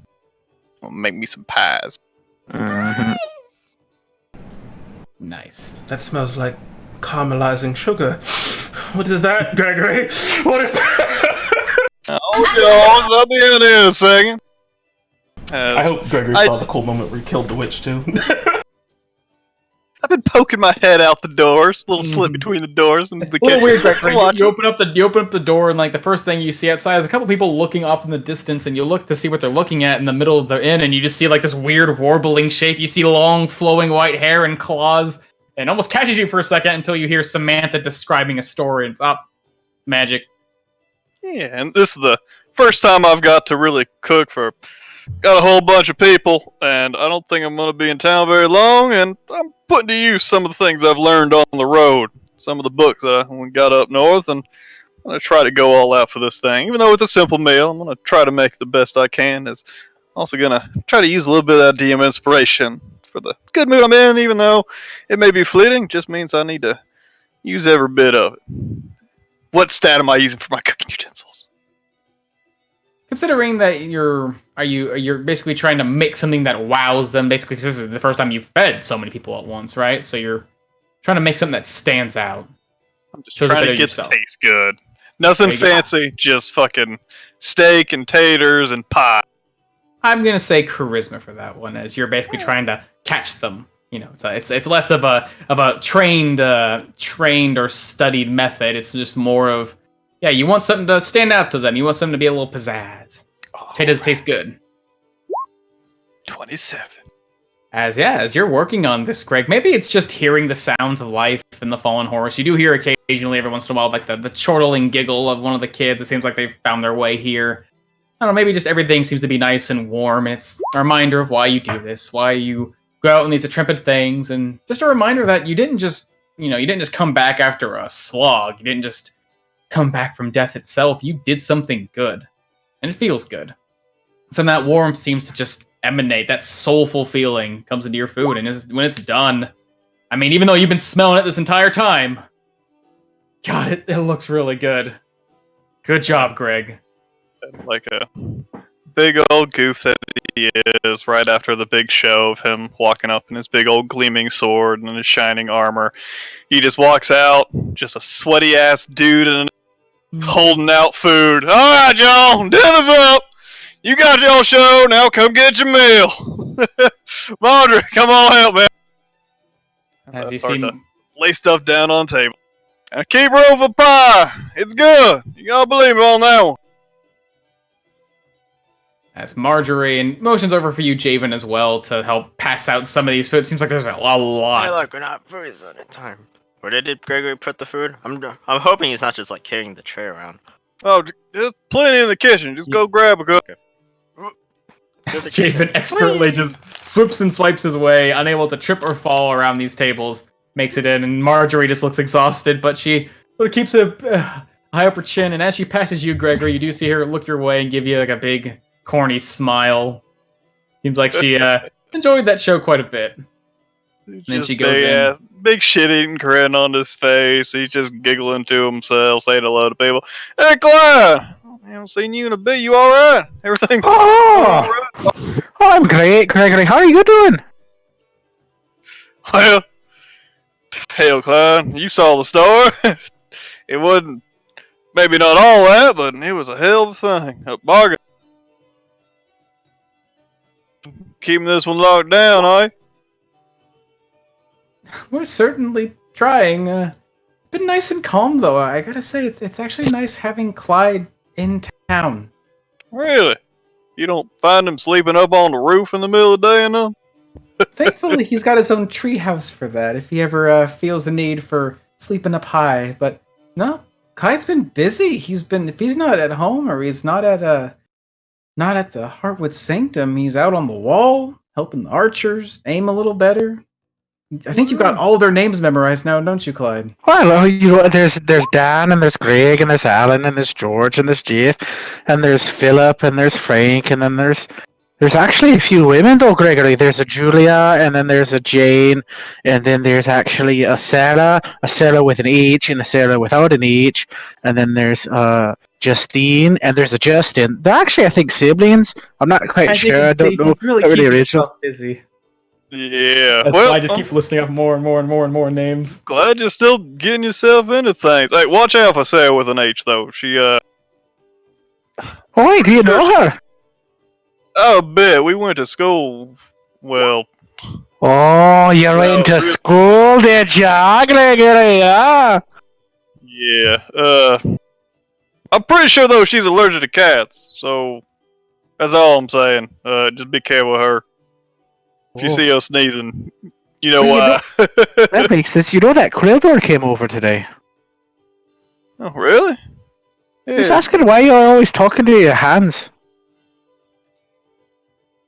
I thought we told him about the rings. Yeah, did you tell him? Yeah, them rings, right? Oh, yeah. Alright. Well, I mean, wait, should I give him the one that I have? I don't know.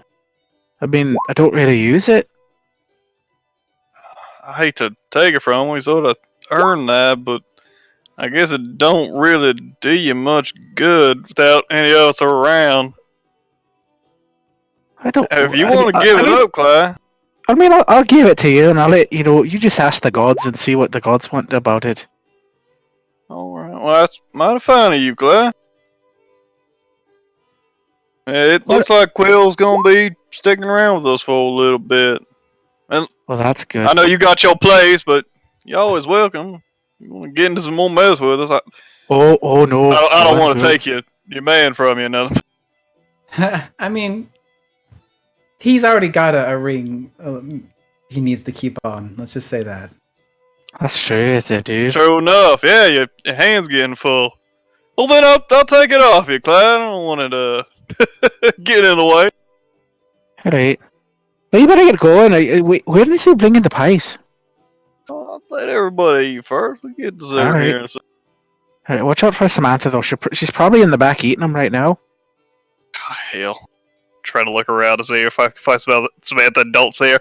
Ah, hell. Yep, alright. You just see the kitchen I'll door. see you later, Clyde.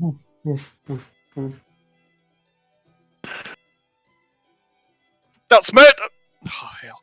Everything alright in here? Yes, we are getting the food. Samantha's not you sticking do- two fingers in pies. You do see Javen and Marjorie like quickly like gathering their things as their faces are kind of like spattered with like a bit of food. We're getting some food. Yeah, we're gonna pass out real soon. Yes. Let's go. I go over to the oven, open it up, just make sure that the pies are still sitting in there, just being toasted. Try to count them, make sure we're not missing any. Their steak was really good, Gregory. You just hear like me just talking to you with my mouth full from around the corner. I don't eat all the damn things, Samantha. I only have one steak. What? Oh, you haven't gone to the pies yet? They're not done, are they? Alright. Well, most of them is. They just in there keeping. Well, I know how much you like it when people like your cooking. I wasn't just going to take my first bite of... What is this thing called? Which one? What? Pie? Yes. You never had pie Pies. before? There's a lot of things I haven't had before. Oh, it's a treat. Yeah, it's just it's sugar and fresh fruit and things. You sort of simmer them down; they turn into. It's almost like a jam or something. But they still whole, still enough to get a crunch. It's. What about a steak? Let me know. It's so good. I thought it came out pretty good. Yeah, It's literally perfect. it's good to hear. I'll get back to it. Yeah. Don't touch them pies. I'm not going to touch the pies, Gregory. I know. Well, come on now. I have some sense of decorum. I'm just yelling from across the. I guess technically speaking, this is like open, but I'm just fucking chowing down in private right there. Yeah, you're down, crouched down behind the countertop, so no one can see you. I was just standing. Decorum. Shut up. Or unhinges her jaw, just eats the oven hole. Go about meeting people in the place, feed them up. Mm-hmm. As some time eventually starts to pass, unless there's anything else you guys absolutely want to do in this party. Going once, going twice. No, I'll just tell some stories to the guards and Bea. Sure. Yeah, Bea's, again, happy to see you, Quill, the bearer of good news and a knight among soldiers. It's kind of a sight to behold, and apparently also just saw you fucking beat one of the Steadhand brothers. Those guys are, maybe not Timberson strong, but they know how to carry a few, an entire tree between them, but sure enough, it's world's strongest elf. Mm-hmm. There's oftentimes when Quill comes into a new town, he immediately kind of gravitates towards the enlisted men, trying to rekindle that of the fellowship of the guards that he had to leave so long ago. Well, it definitely seems that you've not only caught their eye and attention, but they're just immediately respectful to you, and they're just, now that you're actually sitting down and talking to the captain, and they see the captain's happy to be here, like they're actually pretty warming up to you pretty quickly. And after some time passes, a few hours, the kids immediately start clocking out. You eventually hear, like, I feel a tug on your waist, Greg, and you see Joey basically carrying Nina, who's just slumped over. You see bits of pie crust on her face, and you see Sam like dragging looks like he has a bag of stuff like books in case he gets Casey gets a little bored or quiet, but all three of them seem to be pretty haggard. I mentioned we're gonna go home, Greg. It's getting kind of late. I'm afraid if Nina eats any more, she's gonna throw up. Yeah, it's probably a good call. You see him back, all right. I shouldn't be here too much long. All right. Well, make sure you come home tonight. It's been a little while since we had you there. Yeah, I'm planning to spend a decent amount of the morning. I'll see y'all tonight or in the morning if you conquer.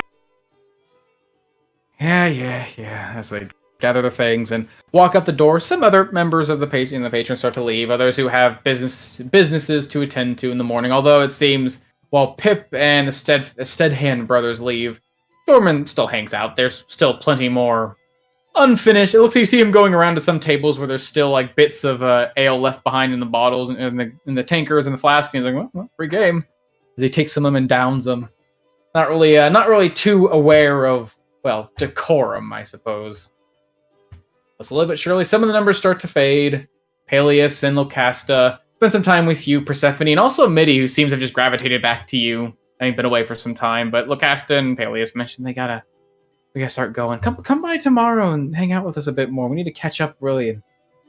I would love to, but we're heading out of town tomorrow again. Oh. We'll always be here. But when I come back, I'll be sure to stop by. Absolutely. It would be nice to see you again. And Persephone waves them off, tells them to have a good evening as they leave. Mm-hmm. As the numbers begin to thin, some people just start getting lazy and sort of like slouch in their seats. Seems like they're teetering on the edge of unconsciousness, but mostly, almost everyone has cleared out of this place. Kick out the junks.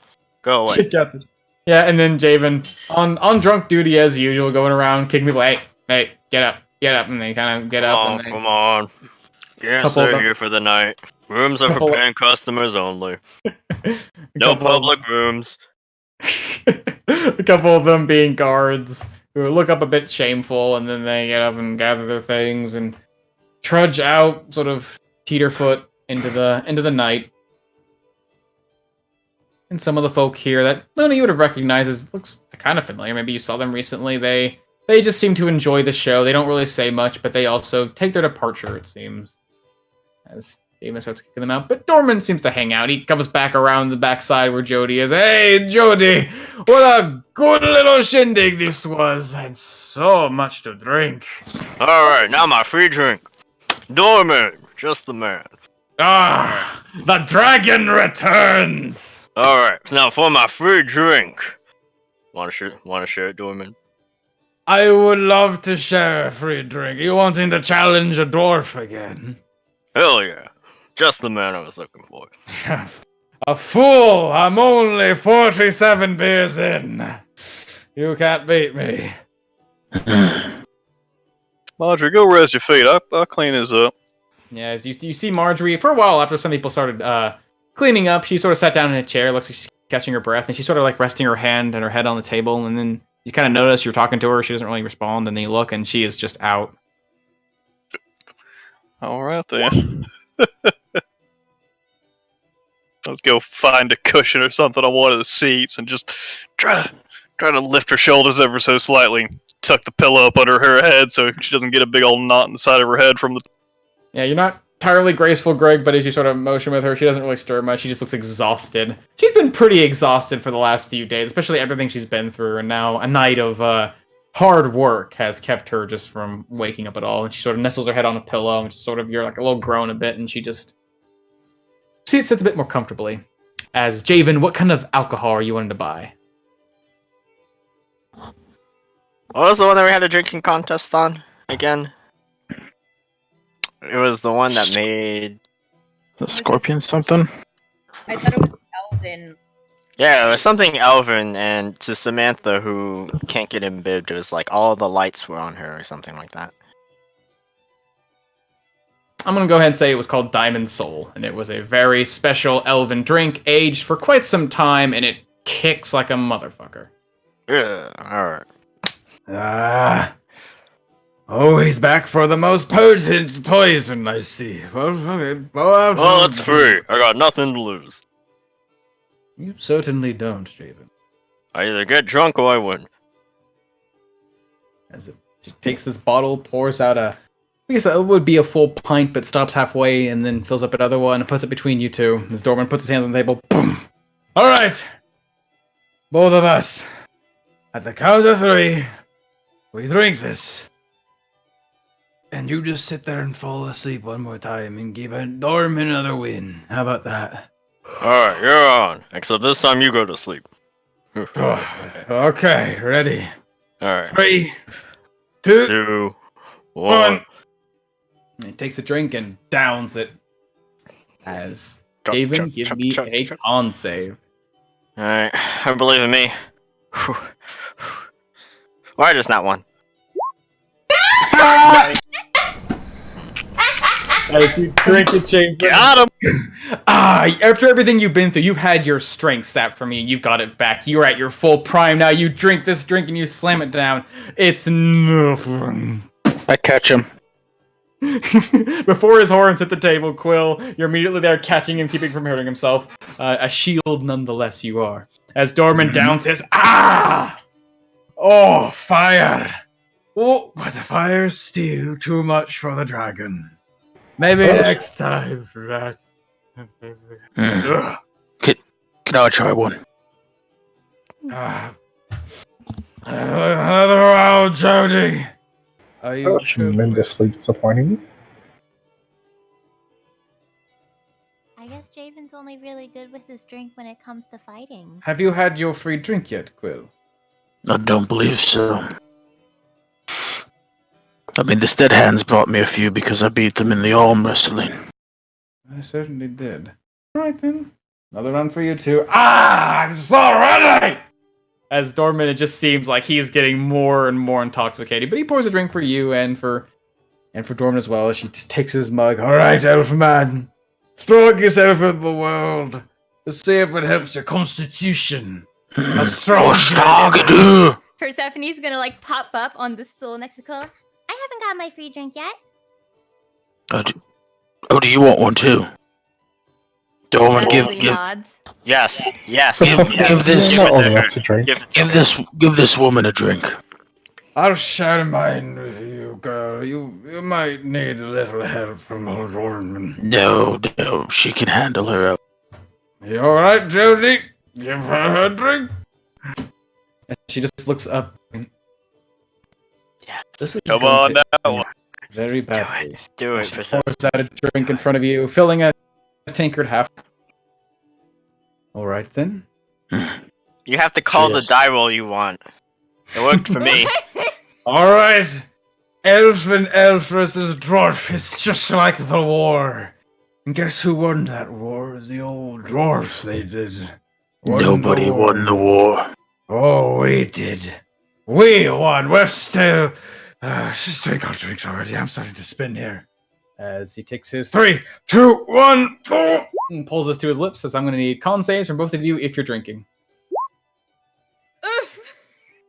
So look over at Persephone, and I just reach my other hand out to catch her.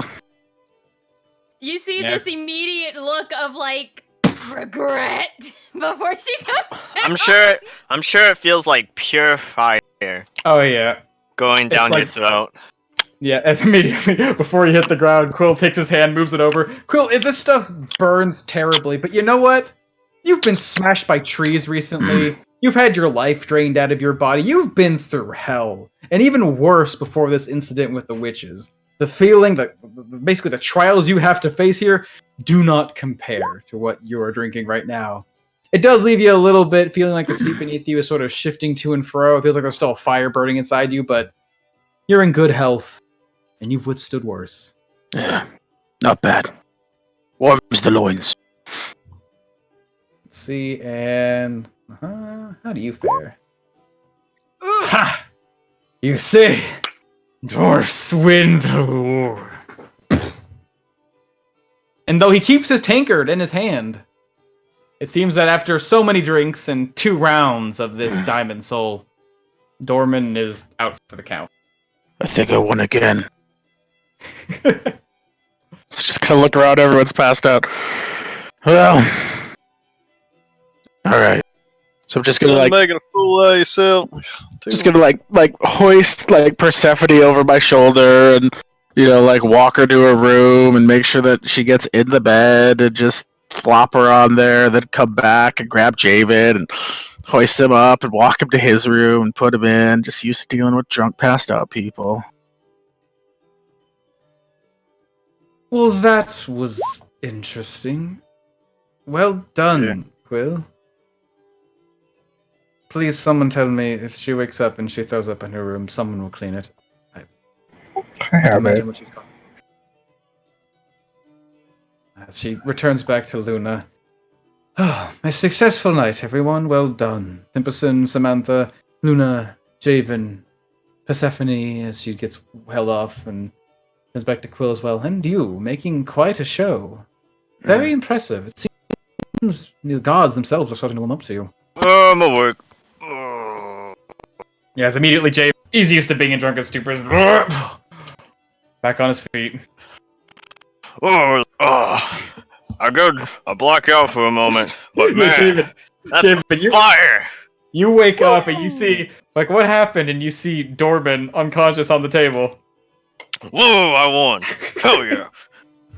Yes, you won, Javen. Actually, you lost, Javen. It was pretty pathetic, actually. I mean, I don't care for pride. I got a free drink. Oh man, the burn never gets any less. Do you need this back? As you just see, like, Samantha has like 3 tankards in front of her. Yeah, I haven't drank all day. Damn. Fine. Was I just conjure forth a mage yeah. hand and pick up Javen's tankard and take it back to him? Javen, like, his head thunks on the table. Nope, it's fine. Hang on, just gotta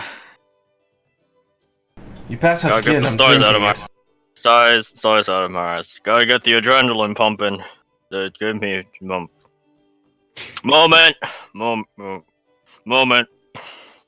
Fine. Alright, another round. Javen, like, props his head on the cup. Like, his chin is just where the cup opening is. How about you just hold off for a moment, Javen, before you actually die? One moment, as Javen's eyes close, with his head still on the cup. But at any rate, I believe there is a conversation that must be had. I'd been doing some thinking throughout the day, and I realized that there are matters that will take you, all of you, from here. Personal matters. Many of you do not live in Oakwell. Many of you hail from many different lands, and you've come here with a reason. And perhaps some of you have found that reason and wish to act upon it. I cannot stop you, as much as it pains me, but you are still my patrons here. I still house you, I still feed you, and I still find work for you. And the idea of you leaving for so long without any sort of income is challenging. I have plans for this place, and those plans involve making not only myself, but those who put the work in, you, all very, very rich.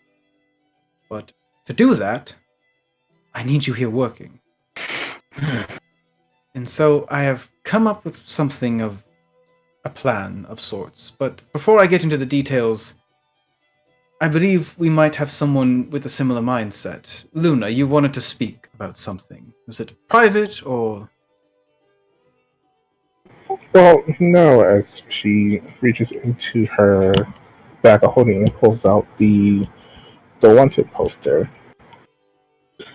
When we were doing Samantha's Argos' day, you mentioned that, well, we mentioned that someone was looking for you and that you were worried about it.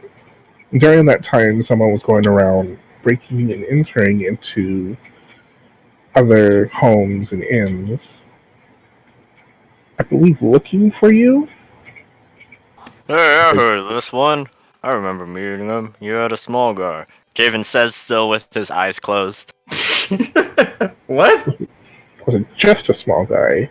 As she puts the wanted poster on the table. Well, I mean, there was the small guy who did all the mouthing, and then there was the big guy that did all the muscling. Is this the big guy? And Javen opens up his right eye, more or less, as he closes his eyes again. Do you know this person, Jody? I do not. Especially with, well, as he pulls back the poster and as she's sort of showing it around to give everyone a decent look, you can tell it's literally just like a big man shape. There's no real detail on the face, the eyes, any sort of like arms or muscles or emblems. It's just literally just a big man. Hard to go off. Basically. Now, I will say, he was the Gilded Coffer, or at least was in association with. Yep, I saw what they did to the place.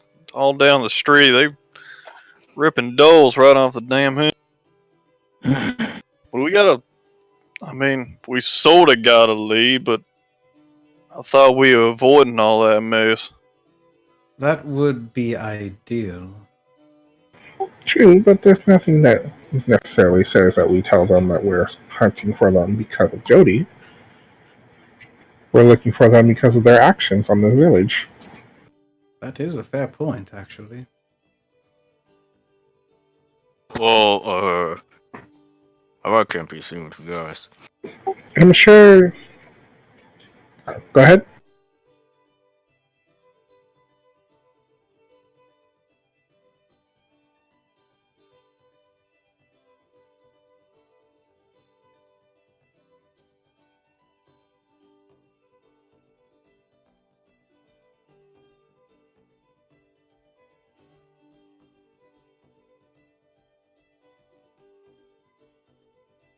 I'm sure Autumnwood's brother will not appreciate anyone in the Gilded Coffer coming around destroying property in his sibling's town.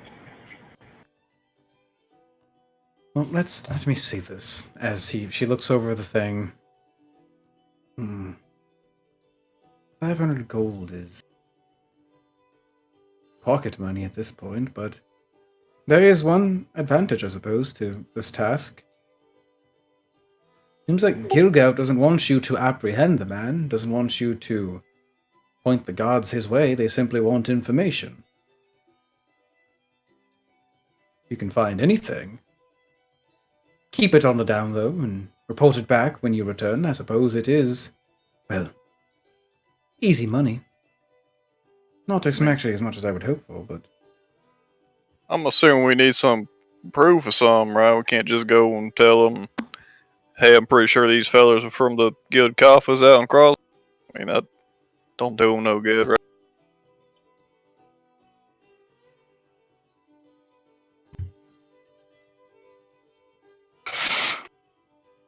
yes, you see, you convince them. You say, I found this person. You find a name or a location. You suggest it. They don't pay you for giving information, but if information leads to proof, Timberson, that's when coin starts to flow. Oh, alright. So, are we saying we gonna go tell them, or are we gonna try to hunt down more information? I mean, that means going a crossway, right?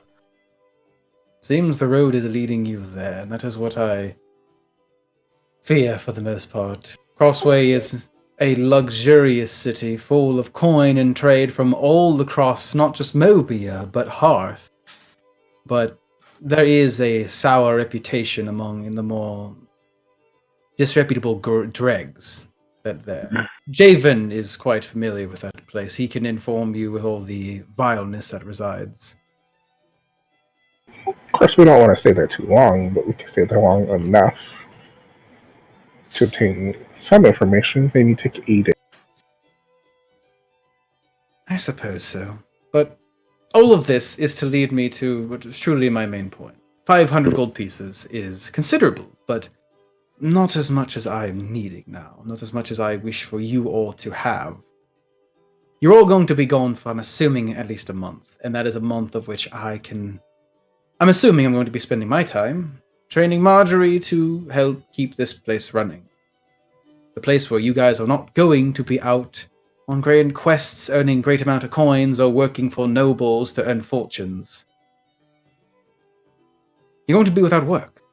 And so when you return, I would love for you to have work in your hands.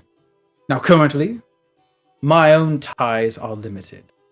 I'm hoping to expand those ties after certain setbacks regarding the guild coffers. But there is one opportunity that this personal endeavor of yours, Luna, provides us. You will all be outside of Oakwell. You will be possibly passing through High Hill, some of the hamlets along the way on the trade road, and even moving through Crossway. There are lots of people in these places, and lots of reasons and coin to be paid for tasks to be completed. My request of you is by the time you return from all of this, and I do hope to see you return from all of this, is to have a lead, a job, a task, something that when you return, you can guarantee we will be making some money. All right. That seems feasible. Good. Oh.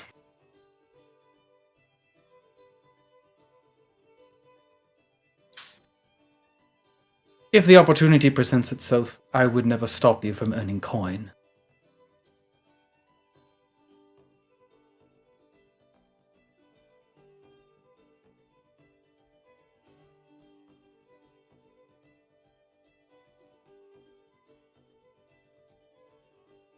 Fantastic. I would appreciate that. It has been some time since I've had a direct line of messaging, and if you can provide that, Persephone, well, she's still unconscious. Yes. I put her in a room. At some point, she's got to start stumbling down. Yeah, it's really easy to see her coming down, sort of stumbling to and fro, but she's still again. It's like it hits you so hard it knocks you out, and then you're back up after a few minutes. But God, you're still drunk though. And you see as you're stumbling down the stairs. Well, we'll look into that. Indeed. If you would like, Jody, I can use my connections with the enlisted men of these hamlets and towns. See if I can't create some inroads. Seems that the land of men is in desperate need of a knight. It's always good to have those people a bit of a debt, or knowing that there's only one place to turn to. Quill, you are a man of many talents, and I am simply enjoying learning about all of them. And she just gives you a big smile, before immediately wipes it off her face. At any rate, I would hope for something that pays very well.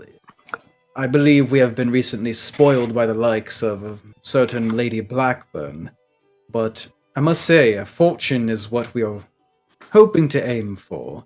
The next phase of the Fallen Horse requires a great amount of gold. Dare I say, a dragon's hoard, at least. But it will take some time. That sounds like. Nothing wrong with that. I got a question though about the whole going across way and hunting this fella down. So we won't be getting this info on this fella, but not spreading a name, right? We don't want to be knowing that we're actually in Crossway. We acting like somebody else. We going to disguise or something.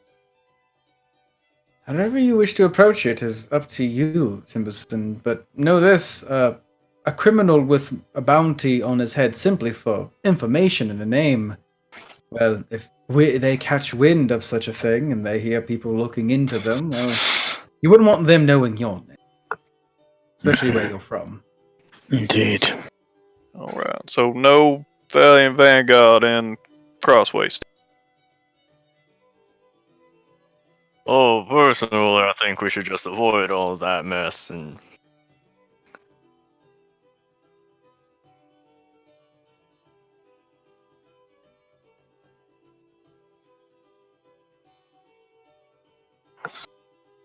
Indeed. Reputable.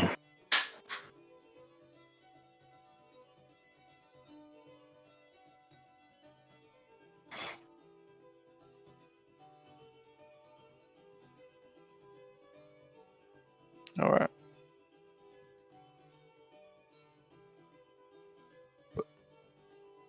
The end of all that is that as long as nobody knows we're in town as a Valiant Vanguard and looking for this fella, maybe they think we're there for something else, right? Or they just it's just if people know we were looking into it. I mean, it's gonna get back to Jody. So I know Jody said she's in a sort of strange situation with them. If they find out she's messing their face, it's probably just gonna get worse for you, Jody. Are you sure this is worth 500 coin? Yes, actually. And she gives you a very sort of a direct stare and sort of like a smirk, which is kind of weird considering the situation. You're sort of putting pieces together. It sounds like this is kind of a bad idea, but she seems to be eager to go through with it. Well, Question, Jody, I feel Alright. like you've never actually told us why you're in bad relations with the other coffers.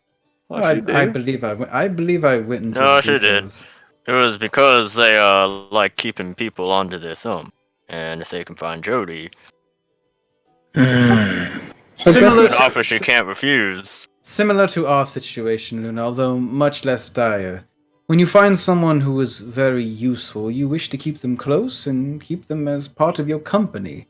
Only in this situation, the company that wishes to keep you is someone who, well, does very irreputable things, and were they to fall under the hammer of some sort of justice or at least a vigilante of sorts wishing to take them down, well, you would be attached, wouldn't you?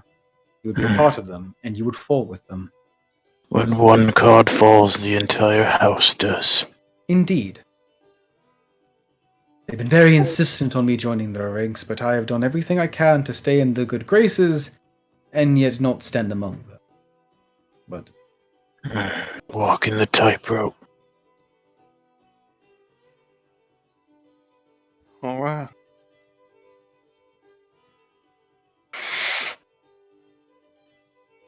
So are we heading to Crossway? Are we gonna try to get this thing done first before heading up to Garen's Well? I propose these matters come after Garen's well. We do not know what it That is we'll be makes dealing with sense. there, and we've already burned a fair amount of time since getting our strongest lead. The longer we let that sit, the colder it gets, and the more distant it gets from us. I was planning on leaving the carriage here and acquiring some riding horses so we can get there quickly, taking the roads and going right after this so we can get this taken care of for Luna. Then we can make some coin. All right. So we heading past Crossway up to Garen's Well first. Along the way, we just hollering at folk, see if they know anything about some opportunities to pull some coin along the way. We'll help out Luna, and then on the way back, we try to get us some information on this big old fella, and then head on back. Hopefully, that don't take us more than a month and a half or so, I guess. Right? Basically. The idea is to stick to the nicer parts of town, going through Crossway the first time, where I can perhaps meet with some people who could spread our name in a good fashion, and then coming back, we, well, travel through the slums and see what information we can dig up, and quickly depart with that information without getting too stuck in. Gotta keep your sense of justice under control in that respect, and we'll push on from there and deliver that information and be done with it. All right. I mean, I don't. That means you two. I don't know what you guys want me to do with the whole gathering info on Big Fella, but Seems like a simple enough plan for me. If all you do, Timberson, is stay out of trouble, don't rouse any fights, don't cross anyone, even those who seem quite crossable, anyone who might have recollections quite familiar to you. Just keep your head down and remember why you're there. Yeah, I'll try to sit on my hands as much as I can. I get it. Hmm. Alright, well, there's In the nothing morning, else. then. Yeah, I should probably get Doman. Come on, Doman. He's out. Alright. Big galoot. Come on. Just make sure that the gnome is able to take care of him. We don't call him. I mean, this ain't the first time Dolman's been drunk in the middle of the day. He'd be alright. He spent a couple days like this. I just hub him up over my shoulder. That's my boy. Jody, I was going to speak with Queen about perhaps having Valiant Vanguard correspondence dropped off there rather than here due to, well, what you had already discussed with me earlier. I hope that wouldn't be too much of a problem, would it? Hard to say. If you would ask me to do so for Handsome Alf, I would call you a fool. Handsome Alf will eat up anything you give him and take it for himself. Ava, We'll do the more or same less the thing. more or less. More Wait. trustworthy, though. I mean, she seems alright. I mean, you two seem like you're friends.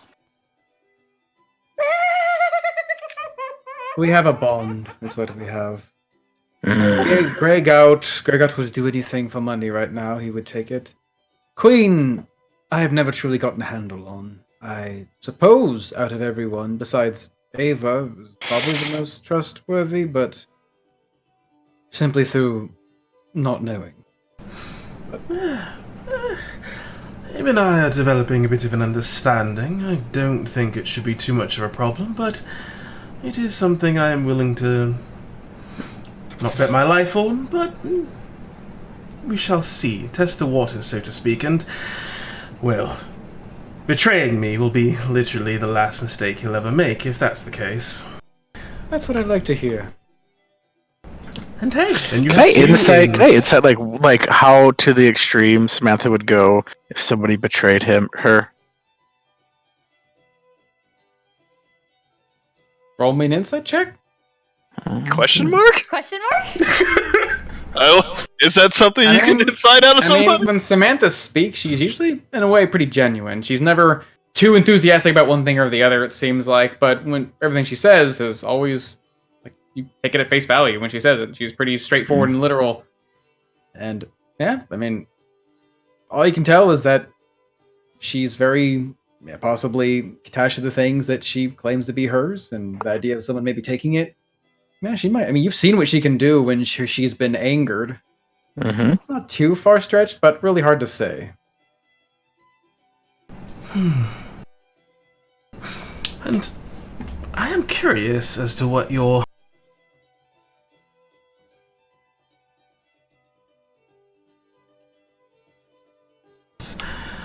I have a few... But for now, I need to take my leave. There's business that needs to be done. And it's not like I... If you don't need me... As far as I see, you're all dismissed to get all the sleep you need. And Sounds good.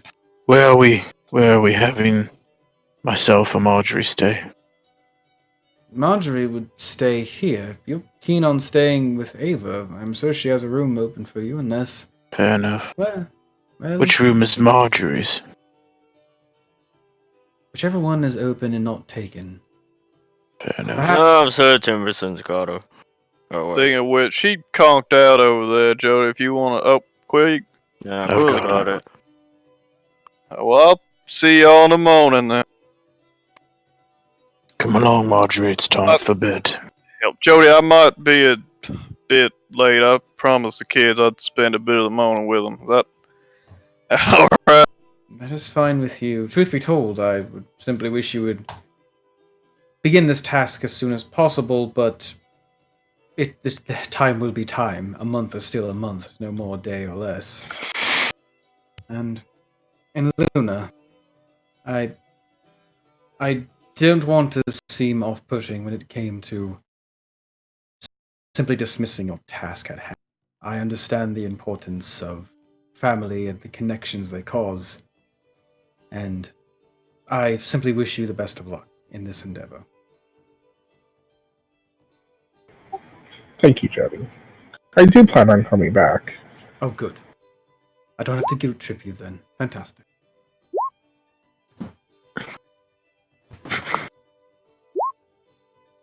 Yeah, Samantha just darts back over to the kitchen.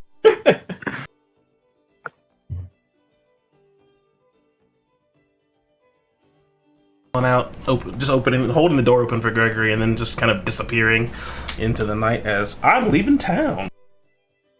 Did you just take a whole pie with it? No, she took 4 whole pies, but we don't talk about that. Oi. I am a giant snake. Leave me alone. We eat a lot. Okay.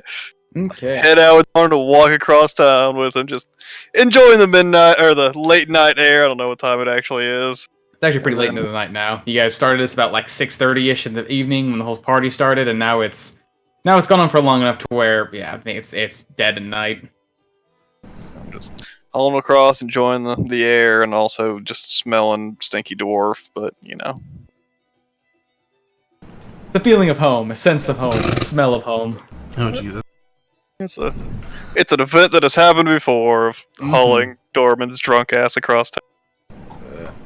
Samantha's leaving town with steaks and pie? Yeah. Okay, where's Samantha going? To go get some friends of hers. Oh, they're dead. They've been dead for months. I think Unless you snakes brought the reproduce pretty quickly. As I try to go get a riding horse if that place is still open for like travelers and stuff coming through, probably. You'd have to go wake someone up to do it. Basically, it's midnight. They do have travelers coming in and out of town, but they also, need people awake to work the stables. Basically, go knock on their door and hopefully someone wakes up. And fortunately, someone does. It seems like Roswell is not too keen on being woken up, even though it's one of the Valiant 7 he's known. But hey, business is business. And you need a horse. Do you want to buy one? You want to keep one? Did I see him at the party? No. I offer him a slice of pie. In these trying times. Hello, it's midnight. I'm here to buy a horse. Here's some pie. Birthday piece offering of pie. He takes it, but he just didn't really acknowledge it. He sort of has it in his hand. He's just mostly focused on the business transaction of things. Yeah, and I'll buy a good strong riding horse. Okay. Well, he looks over his wares. It seems like it's been quite a while since you bought a horse from him. Before, the numbers are quite low, but it seems like with Oakwell's population growing and possibly some more money coming into town, he's gotten a few more wares, and now he has to wake up some of his horses to show you them. Seems like he's got a whole spread of different colors. Seems like about a dozen or so. Riding horses, he says, are a little hard to come by, especially since he has to break them in and get them used to being saddled. He says it'll cost about 80 gold. Got you. Does he have riding ponies? Riding ponies? Yeah, for little people. He just has ponies, just regular ponies, usually for pulling small carts. Some small folk like to ride them. They're few in number, but seems like they have at least one. You want to buy it for one, and then one's on reserve. So one available to you if you just want to buy it right now for about 30 gold. The one on reserve is supposedly it's not here yet, probably been by the morning, but costs you about 40 gold. But there's one here for 30. One in reserve for 40 gold. Yeah, I would just buy the one for 30 gold. Sure. And just get a basic saddle and bit and bridle and stuff for someone who's relatively small to ride. Gotcha. Getting it for both horses? Yeah, I gotta do that, don't I? Okay, just getting a basic ass saddle? For myself, I'll get a relatively decent one. Okay. Comfortable one. So, sure. So basically, for the bit and brittle for each horse, and just the pretty general saddle you'd be getting for them, looks like you'd probably come up to about 25 gold in total.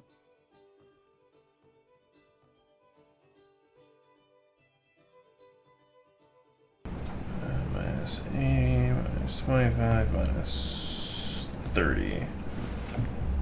Alright, that leaves me with 965. Alright, cool. Okay. And then I thank him for that and take, just kind of get on the horse, take the pony back to the fallen horse, and then leave out of the southern gate to go to my usual meetup spot with my two little friends.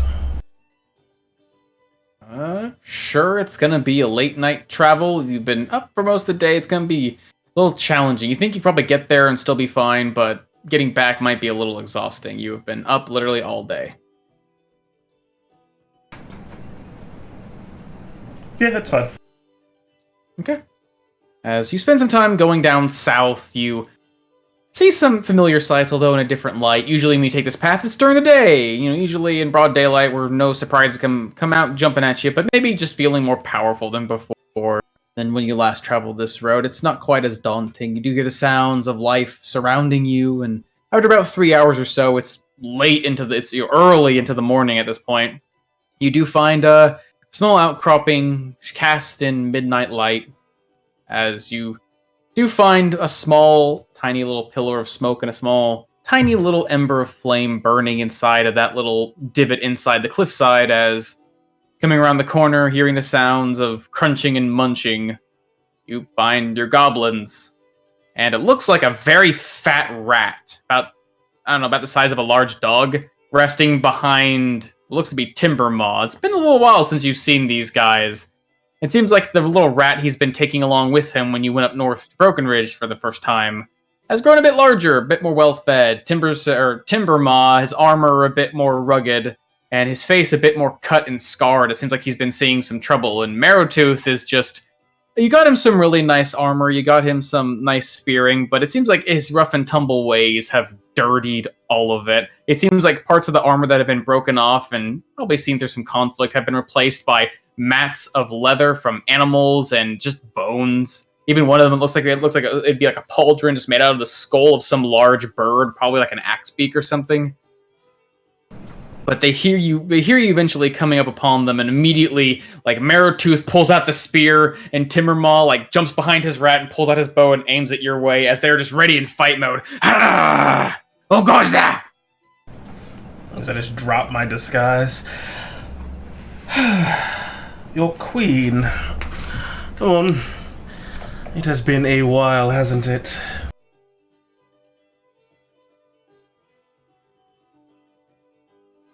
Queen? They just look to each other. Queen. Queen! As they just suddenly come to realization. You've been gone for a long time! I have, and I almost felt bad about it. Here, as I give them all of the foodstuffs I took out of the kitchen. They just look down at the steaks and the most pie, which all of it has probably gotten cold by now. As they look down at it and look at you. Too long. It's been too long. You leave us behind. You are... You're leaving us behind. Why you leave us behind? We wait for order. Oh, it's so good. It's so good. You leave us behind, though. As Timbermaw is just strangely quiet, Timbermaw is strangely quiet, and Marrowtooth is just shoveling all the food into his mouth, trying to still stay intimidating, but the spear is the javelin rather, Trident. Is slowly lowering down to his side as he's just shoveling food into his mouth. Yes, I have left you behind for quite some time, and I will not apologize for that. The world is a very difficult place to bring goblins through, but I have brought you because I think you can be useful, and we have a ways to go. Come on, it is already getting late, and, well, thankfully you won't have to walk the entire time this time. With a bit of a pony you can ride, I guess. Pony? What pony? And you see Timbermoss sort of coming around his rat. His rat just sort of lifts its head like a lazy dog and goes back to the ground. As he sort of walks around looking at this tiny little horse. This is very small horse. We eat it? You ride it. Oh. Right horse. They're just like, just looking at fucking Marrowtooth bothers me as I just cast Prestidigitation on him and clean him again. Just this wave of magic pours over him as meat and just sugar and all the stuff is coating his face. Just eating it like an animal, immediately washes it away just to be replaced seconds later and washes away and gets replaced. As he is just making a challenge. Until eventually all the food's gone. Timbermaw doesn't get a single bite of it. It seems like Marrowtooth just claimed the entire thing. But Timbermaw just seems to be looking at the small horse. Where are you taking us? Go to war? No, not to war. I just want to see if you can be useful. You are small and can get into places that perhaps, some of my allies can't. And I don't know, maybe I can find another use for you. But no, we do not go to war, and I do not plan on losing you either. Though I can't guarantee there won't be any fighting. We're going out east. Far. Far. Might be fighting. Go far out east. Why?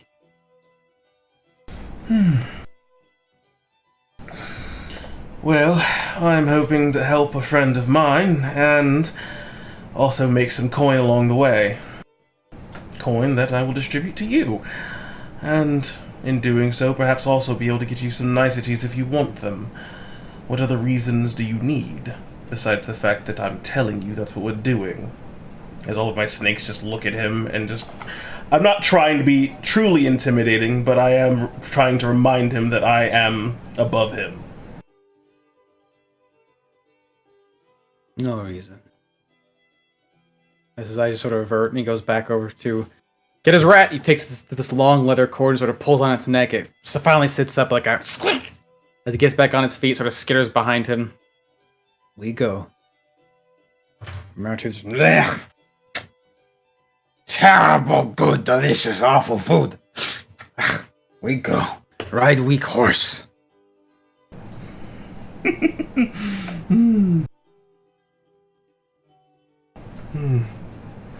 On.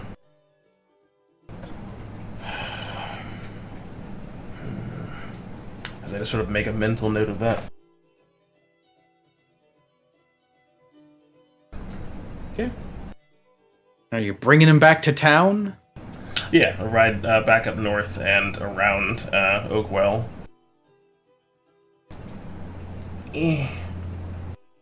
Trying to go back to basically like towards the northern gate where I think I stashed them before, actually. Last time you stashed him was quite a way far north. It was between the cave and there, basically like a open area. Far outside of town, so nobody traveling would just come upon them. No, there were Marrowtooth was like waiting off to the side of the road or whatever, and then Mitty like chased him into the bushes. Yeah, I'm saying like it was like a mile or two ahead of the actual town itself. Oh yeah. Okay. So by that point, traveling that far, basically the sun would start to rise and the exhaustion would start to weigh down on your shoulders as you've been up and talking and busy performing and casting magic and riding and now leading your goblins up. And yeah, definitely your body's getting heavier as you are going to be under one level of exhaustion. But yeah, you do eventually make bring your goblins to where you left them before, this time a bit hardier in their gear. Now have a horse in tow.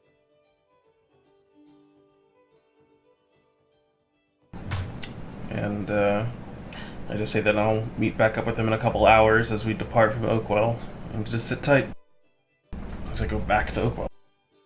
Okay. After some time, the morning has finally come, as basically by the time you're here, you're back in Oakwell in the morning, where everyone is starting to get around and bustling, as you guys would have probably been awake for a few hours now if you get up at normal, 6, 7, 8 o'clock. Oh, I've been up for, 5 hours. Absolutely, Mr. 4 hours of trancing. Mm-hmm. As you guys spend time preparing for your departure, anything you guys want to do in particular? Getting any supplies? Or you just... I would have had a chat with Ava and ask her why Persephone hates her so much. Just sort of explains the situation pretty cut and dry. She went to tell Persephone about some of Jodie's past and some of the ways she acts. She mentions that she definitely has a fixation on things like coin and making enough money, and gives you the rundown of her own story, that when Jodie's father passed and it was supposed to be Ava and Jodie basically leading this in together, mostly with Ava, considering she was the oldest and most experienced. Jodie, because he died, immediately got the actual rights to the inn, and rather than including Ava in on it, Jodie just kicked her out. Said, nope, you're not involved anymore. And Persephone didn't seem to like or take that answer. And so she sort of threw a fit, and at least in Ava's words, threw a fit and stormed out. And yeah, sounds like Ava got screwed. Sounds like there's some bad blood between them, but Ava doesn't seem to make too much mention of it. She doesn't seem to really focus on it or give too much thought to it. She just mentions, just trying to help a young elf out. She doesn't really like help. She likes her own way. Well, should make sure she's not hungover. So walk on down to the fallen horse. Okay. What about the rest of you? You guys got any supplies you need to buy? Gregory needs to say bye to the kids. Yeah, we're just gonna have breakfast, and I'm gonna take them around town a little bit in the morning to get those supplies and see if they want me to get them anything while they're out, and also give them a little bit more spending money, checking to see how their supplies going on, because I gave them some money before. I gave them 150 gold before. That was June 2nd. So I don't remember what date it is, but it was like a month or so. And almost the end of September. So it's been like 3 months. Just about, yeah. So just seeing how the money's holding up, and I'll probably end up just giving them another 50 gold or so while I'm off and about doing things. So I'll have more living money. Yeah, it seemed like they spent an interesting amount of money. They at first, of course, they're kids, and when they're given a lump sum of a considerable amount of gold, they would possibly have some fun times with it. They'll just buy a bunch of sweets and candy and food and expend a little bit more than they should. But then after some forethought, maybe they spend a little less. Seems like out of the total of 150, they only really spent about 80. There's more than half of it gone now because it's been 3 months, but seemed like they had some fun with it. But over time, they still have a considerable amount left. They could, if they really sat down and rationed it, like you gave them a schedule or like a list of things to buy at the store, you could probably make that remaining 70 gold last for quite a while. But you give another additional 50, they'll definitely not starve. I admonish them a little bit about spending a little bit too much money. You kids spend 80 gold in 3 months. What is... Alright, I'll give you some more, but don't spend it all in one place. Sam, write one of you, write a ledger or something. Keep it on track. I know you go with these numbers. Get it done. I know, just... paper's kind of expensive, Greg. It's... You use parchment. You don't gotta use the fancy stuff. Yeah, but it lasts longer. The ink, if it gets wet, the ink gets everywhere and it's ruined. And anything you write or read is gone if you get the. And Joey's like, "Well, come on, Sammy. I listen to Greg." He's like, "You bought a new pair of boots to go impress that girl down the way. You're not supposed to." Listen. I got those because mine were falling apart, and I know you would want me to get a nice pair of boots that'll last me a long time. Come on now. Look, I'm giving you money because I trust you, Willie. You know what the hell's going on here. Look, I'm gonna be gone for a bit. It might be 2 months or so, and once y'all running out of corn while I'm gone, just Just slow it down a bit. All right, I understand if you gotta get some, but just slow it down a bit. 2 months? Yeah, we heading across way and then heading up north. Place called Garen's Well, and haven't been that far. Yeah, it's a waste. Oh, you better be in 2 months, Greg. She's as you see, like Joey's kind of looking back to the back room where someone's currently stuffing her face full of breakfast and sort of in a sleepy state, and you see Sam also look back and realize it. I mean, it's coming up, Greg.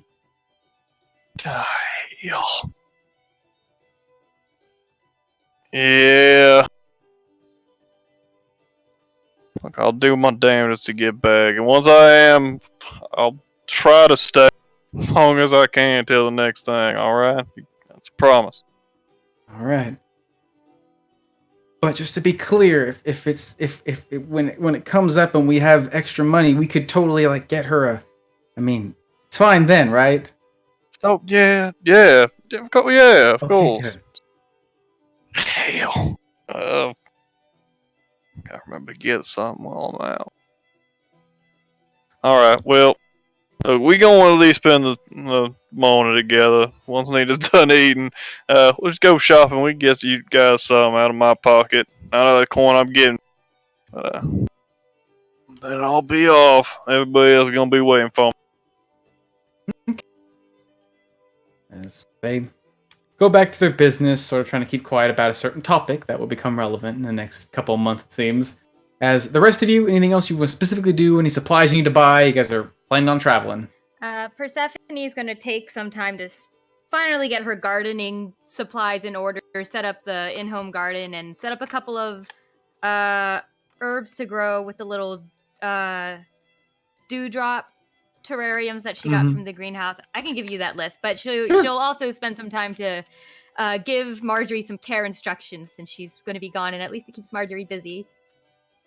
Oh yeah, she's pretty happy that her first day, it seems like, went pretty well. Only thing that's kind of worrying her is that you guys are immediately leaving afterwards, and now only after having known her for about a day, it seems like she's going to be with Jody by herself, and it seems like she can get kind of angry and mean. Sure I'll be okay? Well, I know Jody comes off as mean, but there's a little bit of reason for that. She's not really bad or anything, it's just she likes to feel as if she's taking care of her own business. And so long as you allow her to do that and you offer your help as much as possible, she'll like you. Okay, so just make myself useful and don't mess up so she won't get angry. Got it! Thanks, Persephone. God, I wish I had magic. It's so much easier. As eventually Jody calls her back and you see her has a broom in hand and a mop in the other. Which one, Marjorie? Sweep the floors or mop the kitchen? I'll do both of them! Alright then. Taking the initiative. And she kind of gives you like a thumbs up. She's kind of worried, but she slinks back to the kitchen and takes both supplies in hands and tries to figure out how she's going to manage that. But anything else you guys want to do? Anything you need to buy, sell? To buy a month's worth of rations. Month's worth of rations? I'll buy like 2 weeks worth. I don't think I need a month because we're going to be in towns before that. Okay. Pretty easy to go buy just some bread, some nuts, some jerky. Each one, like basically a day's worth is about 50, it's 2 pounds. Let's 2 see. pounds a day. 2 pounds a day. Bow, bow, bow, bow, bow, bow, bow, bow. Yeah, I'm just gonna stock up on a couple more torches and a whole bunch of rations and a whole bunch of water. Sure. I'll pop into Lacastas to see if she has any more healing potions or any potions in stock that I can get from her before I go, since I'm almost all out. Okay. Let's see. As far as rations go, they're pretty stock standard. It's just food brought in from the farmers and the butchers as well. Any scraps that Barga doesn't actually sell in her shop, she'll give to... she sells to Rugger's Wares, and Rugger sells them as jerky. For basically every day you buy rations, it's going to cost you 5 silver pieces. So if you're buying weeks or months, it's going to be basically 2 for a piece of... Yeah. 15 gold for 30 days. Mm-hmm. I refresh my jerky supply with Bargo. Oh, she's busy. Her and Clyde are getting funky. It's like 10 o'clock in the morning. There's salt in the meat. Oh God! Cease! Let's That see. image is Torches. never leaving the brain. Jeez. And torches are pretty cheap to come by. Only cost about copper. It just seems like there's a stick of wood and some peat at the end of it. Yeah, I'm a just copper getting piece per 5 of torch. Sure. Just spending pocket money on it.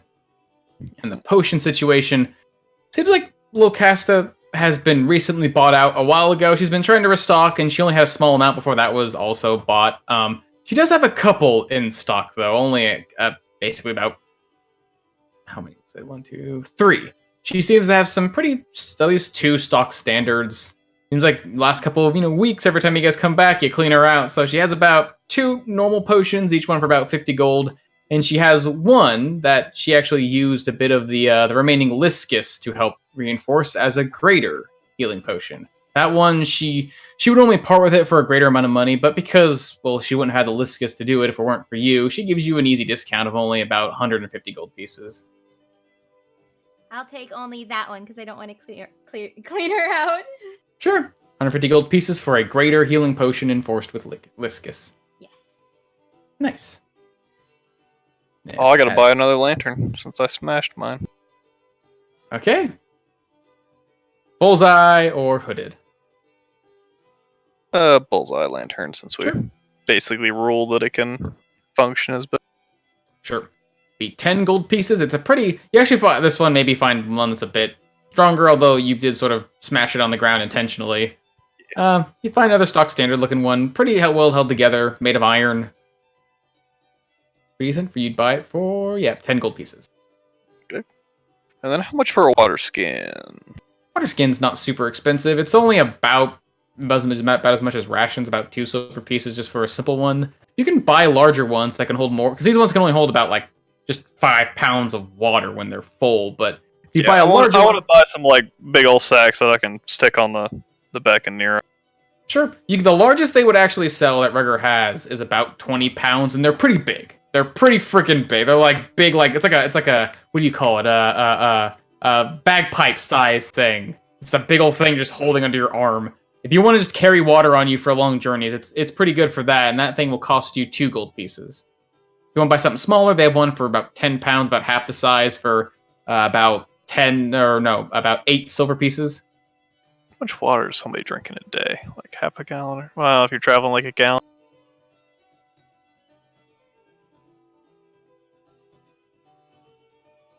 A water skin normally holds about 4 pints. So one that's twice.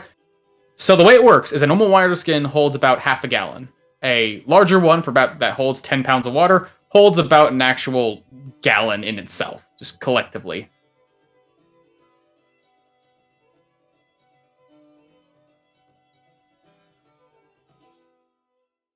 I'll buy 5 of the 20-gallon sacks. Okay, so that'll be 10 gold. Good. Yeah, they're going to be pretty heavy if they're full of water. If you want to go fill them up at the nearest well and get them nice and jiggly. Yep. I mean, Nero's the one's gonna be hauling them, so sorry, Nero. Yeah. Basically, you think between all of them, they would hold about 16 pints, so about 2 gallons in each one, just completely filled to the brim. Because these things are meant to be heavy and withstand all the weather around them. I thought they were big old 20-gallon ones. No, they're told 20 pounds. Oh, 20 pounds. Yeah. 20 gallons is a lot. Yeah. It's the water skins themselves. Again, water skins are actually pretty heavy even when they're empty. Because water skins are thick and meant to keep everything inside. Yeah, I was thinking, if they weighed 20 pounds if they were full of water, that's a lot of water, No, actually. that would make sense. The 20 2 gallons pounds. would not weigh 20 pounds. Yeah, 20 pounds A of gallon of water. milk does not weigh 10 pounds. But yeah, the idea is that the more water you carry, the more you need to help protect it from evaporation, because why would you even get a bigger one if it's not going to hold it? But yeah. I got 100 pounds worth of water, which is Oh, shit. Each gallon's 8 pounds. Yeah, basically, you get 4 pints for a normal water skin. These things are basically 4 times as large, so you get 16 pints, which is equal to 2 gallons inside of each one. If you have 5 of them, you have 10 gallons of water just on you. 20 pounds of water is 2.4 gallons. That's lower than I thought. Yep. Alright, so I got about 10 gallons of water. Nero. Okay. Anything else you guys want to buy? I wanted to ask Queen if I could open a PO box, basically, at the Sleeping Bee.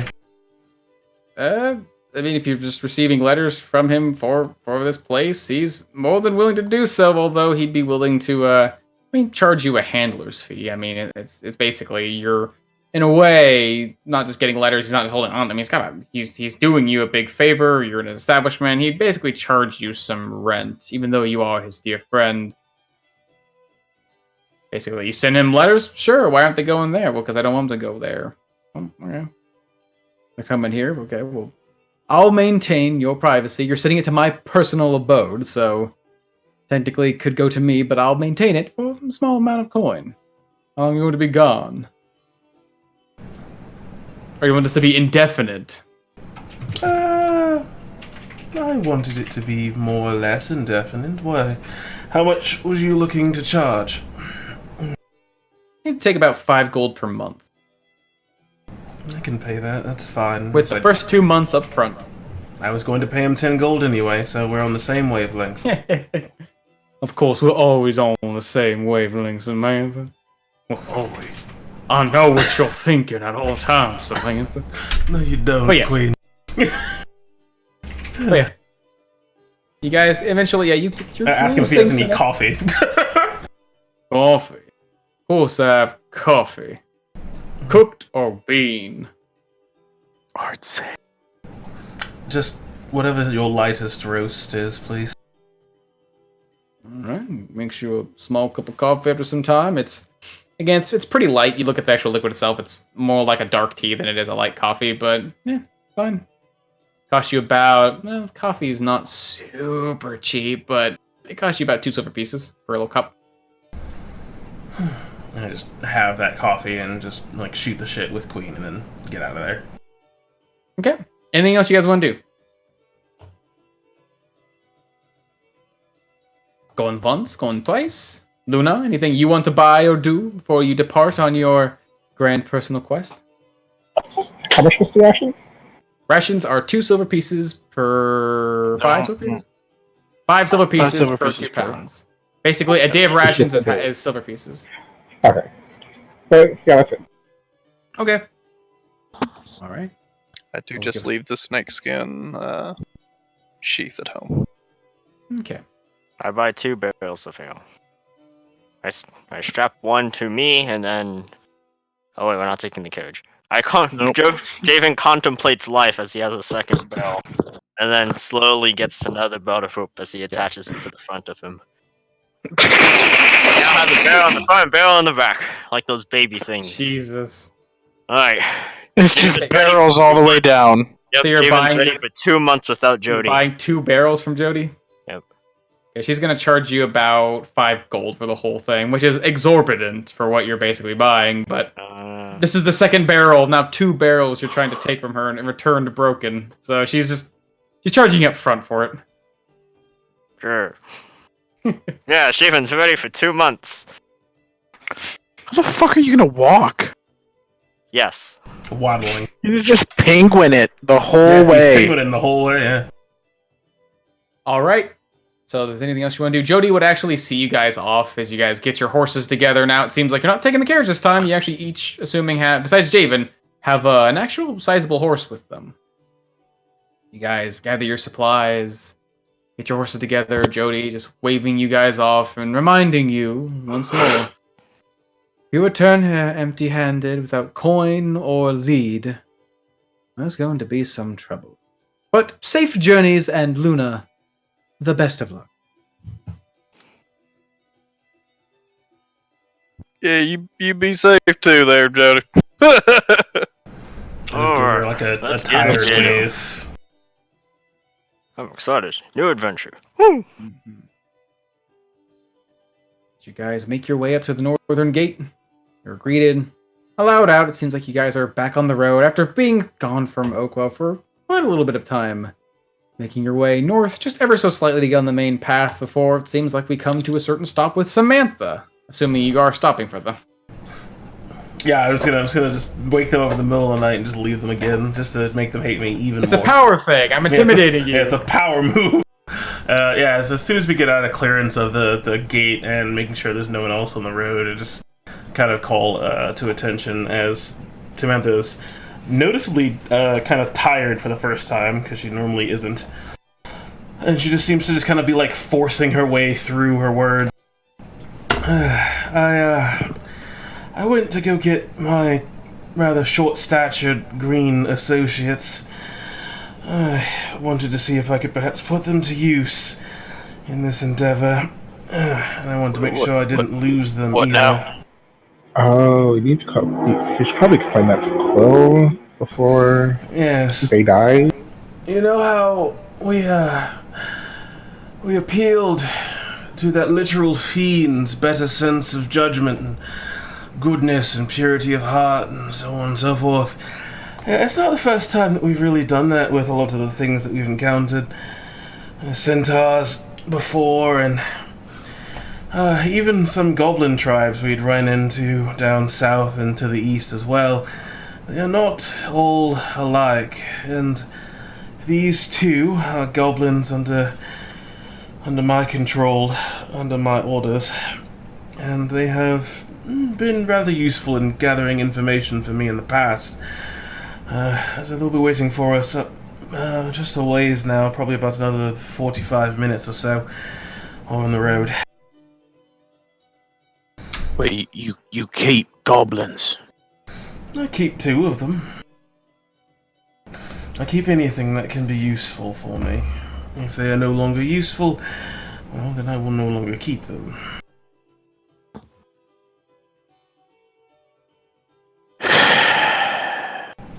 I saddle up next to Quill. Kind of weird. I'll just keep Not a walking. Yeah, Just keep going on the horse. it's best if you Just let it do rubbing my it. forehead. Hey, Quill. Hey, Clyde said you went to see him. He thought you'd probably make better use of this. He was. You mentioned us talking about hands and stuff. Yes, nobody ever Ring. explained it to me. Yeah, I just thought you'd figure it out. But yeah, Clyde thought that maybe you'd have his ring. He didn't really do him no good back in town. They only really link up to each other. So you gonna be with us? Might as well. So they're just all linked. Yeah, if you basically put your attention to and talk into, I don't really know how it's really supposed to work, but you talk into it, and everybody that got one on them can. I'm pretty sure everybody's got theirs, so don't be saying nothing you don't want everybody. So do you hear it from the ring or like in your head? It's basically in your head, and you still gotta talk, but you can whisper into it. That's usually what we do. We don't want other people to hear, but you still gotta say something. Well, yeah, Intelligent way to communicate. come in handy a couple times. Good pun. I wish I could take credit for that. I did not even think about it. Alright, well, let's go be heroes. Yeah. Alright, as you guys eventually make your way to a small outcropping where the land opens up and there's some shrubs and bushes, and eventually you come across your stop as you see a small pony sort of off by the side of one of the bushes, and then sort of peeking their heads out. You see a couple of somewhat familiar faces, though to many of you, they seem a bit more armored than before, a little more worse for wear, as you see Timbermaw and Marrowtooth, who definitely see Samantha approaching, so they don't greet you as hostily as they did her before, but they do keep their distance.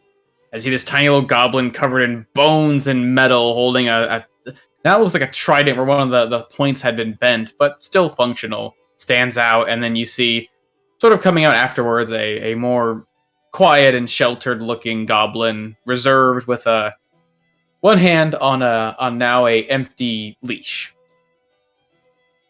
As they seem to greet you, just Marutu just doing what he usually does and growling at anyone who gets close, and Timbermaw just sort of keeping his distance, stare a bit blank, just watching you guys. Persephone waves eagerly at both of them.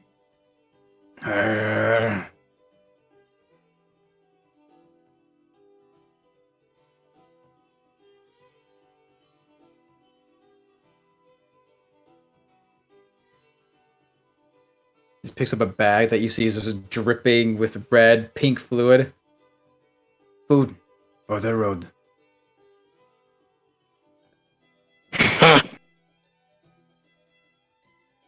Yeah, that's about right.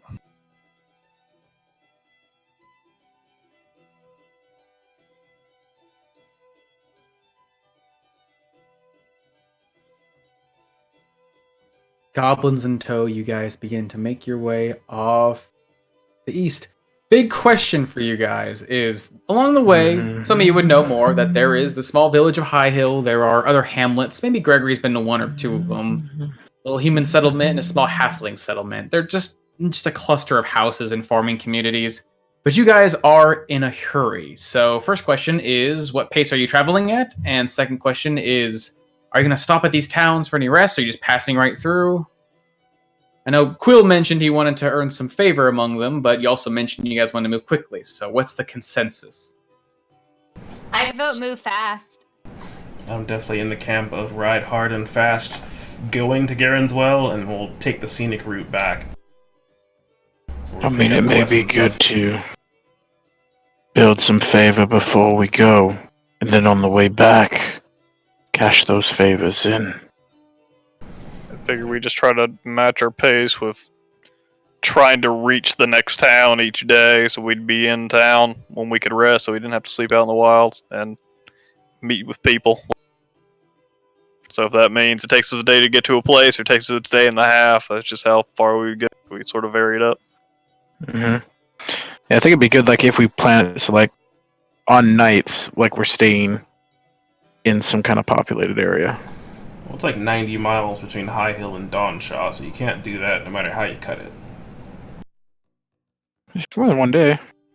Yeah, we just sort of. We're just saying, like, spend the but nights. When we have nights, we spend it, like, in populated areas. Yeah, but our max travel distance is 60 miles. It's 90 between High Hill and Dawnshaw, so it's like... Yeah, so then we we just do travel a day and a half. Yep. Travel hard throughout that night. We get into dawn in the day and rest up there. I don't know if we could do a day and a half of travel, but sure, I guess. If you travel for a day and a half straight. You guys can travel for a day and a half straight without stopping. Yeah, it's going to be a little exhausting. Your horses might suffer a bit. But you guys, spend that day camping and then move, spend a half day going forward just to rest in a town and give your horses a break. Sure. That's what you guys want to do. We're not moving 60, though, right? We're moving 48. If you're moving normally. Yeah, if you're going fast we can do paced. 60. Yes. Yeah, so I mean, like, if there's 90... I would suggest if there's 90 miles in between two towns, then we just travel normally. So we can fit it out when we get to the town at the end of the second day. Yep. And if there's a town that's, there's 90 miles in between, or if there's 60 miles in between, then that's the day we... So we're not killing ourselves the entire time. Then? If we're going to be stopping in towns every time. Well, because you never know. Maybe we get stuck out in the wilderness. It's just nice to rest in town. We can supply the horses and not living out in the wild when we're just outside of town.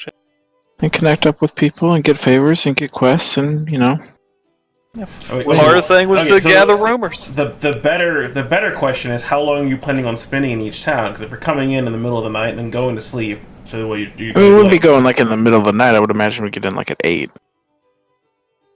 I mean, I only need 4 hours, so I can peruse. That's assuming everyone else is awake, but I'm saying, so how long are we burning in each town going through then, is my question. I don't know, like 10 hours? Yeah, just a long rest, however much long it takes to make... Like, even spending just half an hour in a town just trying to get rumors is better than just riding straight through. That is one of our missions, is to stop and talk to people on the way. Mm-hmm. Because then at least they know that we're there, and we can tell them we're coming back through in a week or 2 weeks.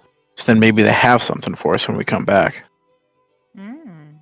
That's a pretty good point compared to what you were saying before. I like that. Yeah, it's like, oh, we're coming back. Hey, guys, need any help? We don't know you. Like, no, nothing came up in the last 7 seconds that you asked us. I mean, knowing us, Might we're as not, well we're hit 'em still up both. adventurers, so if they need, like, you know, fucking shit to be killed, we're the dudes with swords and magic that can go kill the shit. That's, you know. Yeah, but if you go there and spread the story of, what you did in the Elder Bark and the witches, and people say, oh, these guys are legit. Oh, shit, you know what? They just left. We do have an issue that probably should get resolved. Oh, they said they're coming back in 2 weeks. They'd be the perfect people to go deal with it. Yeah. Yeah, that's fine. Oh, it's whatever. It ain't my personal quest. How quickly you want to get there, Luna?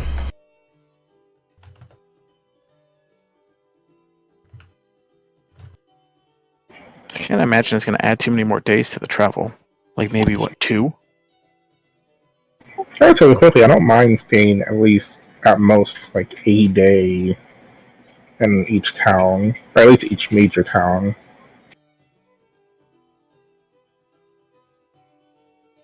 Like Donshaw and Glad Lodge, not particularly. They seem like just small villages at most. Yeah, so it's like ride hard for 60, 1 day, 2 days, 2 days, and then like. So that's. What, 8 days in total to get to Crossway? And then. Going as fast as you can on horses. Again, that's not quite as fast. If we did just as fast, it would be like 7 days instead of 8 days. Because, like, instead of making this in a day and a half, we'd make it in 2 days. So this stretch turns into 4 days instead of 3. And then the rest of it's just, we can go. It's literally adding a day. Just to line our travel up so that we end our travels at time. Seems fine to me, I guess. Boom. I'm not really gonna be fucking leaning on talking to people till Crossway anyway, so you can do whatever. I'll chat people up. That is what I'm here for. I got a background that says I'm good at meeting people.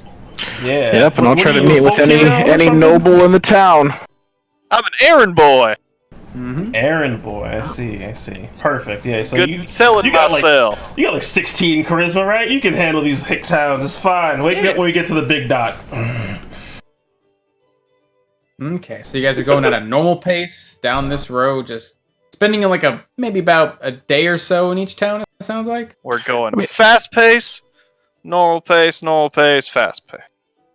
Yeah. So, And not like spending a whole day, but like getting in the evening, probably having dinner, right? In some of those places, chatting up some people for 4 or 5 hours, going to bed, waking up, and then leaving in the morning. yeah, because You only travel 8 hours a day. You only need 8 hours a day for a long rest. So that's another 8 hours you got to do whatever the fuck. Mm-hmm. So yeah, basically the stretch between High Hell and Glad Lodge, we're slowing it down a little bit and going normal pace. The rest of it. Sure. Alrighty then. Let's see. You're wanting to stop and do a little something in every town, that's fine. You guys would actually make good pace from Oakwell over to High Hill considerably fast. You remember you had some mithril sent from over there from High Hill at a considerable pace. Little Pip was meant to pick it up, and you somehow did it in a considerable amount of time, possibly to use the horses. And just in about a day's time of travel, going pretty quickly, just trying to get there and get to the first settlement, you guys actually make it. It's a little, maybe later in the evening when you arrive, but eventually, after a quick spout through the land, not really taking too much time to take in the surroundings, just sort of enjoying the ride into this small village with your horses in tow and goblins at your side, you guys would actually arrive in the small village of High Hill. Oh shit! Maps. Mm-hmm. Well, there's always been maps, baby. Alright, when we burn to the ground, then we head on. I know this map. Mm-hmm.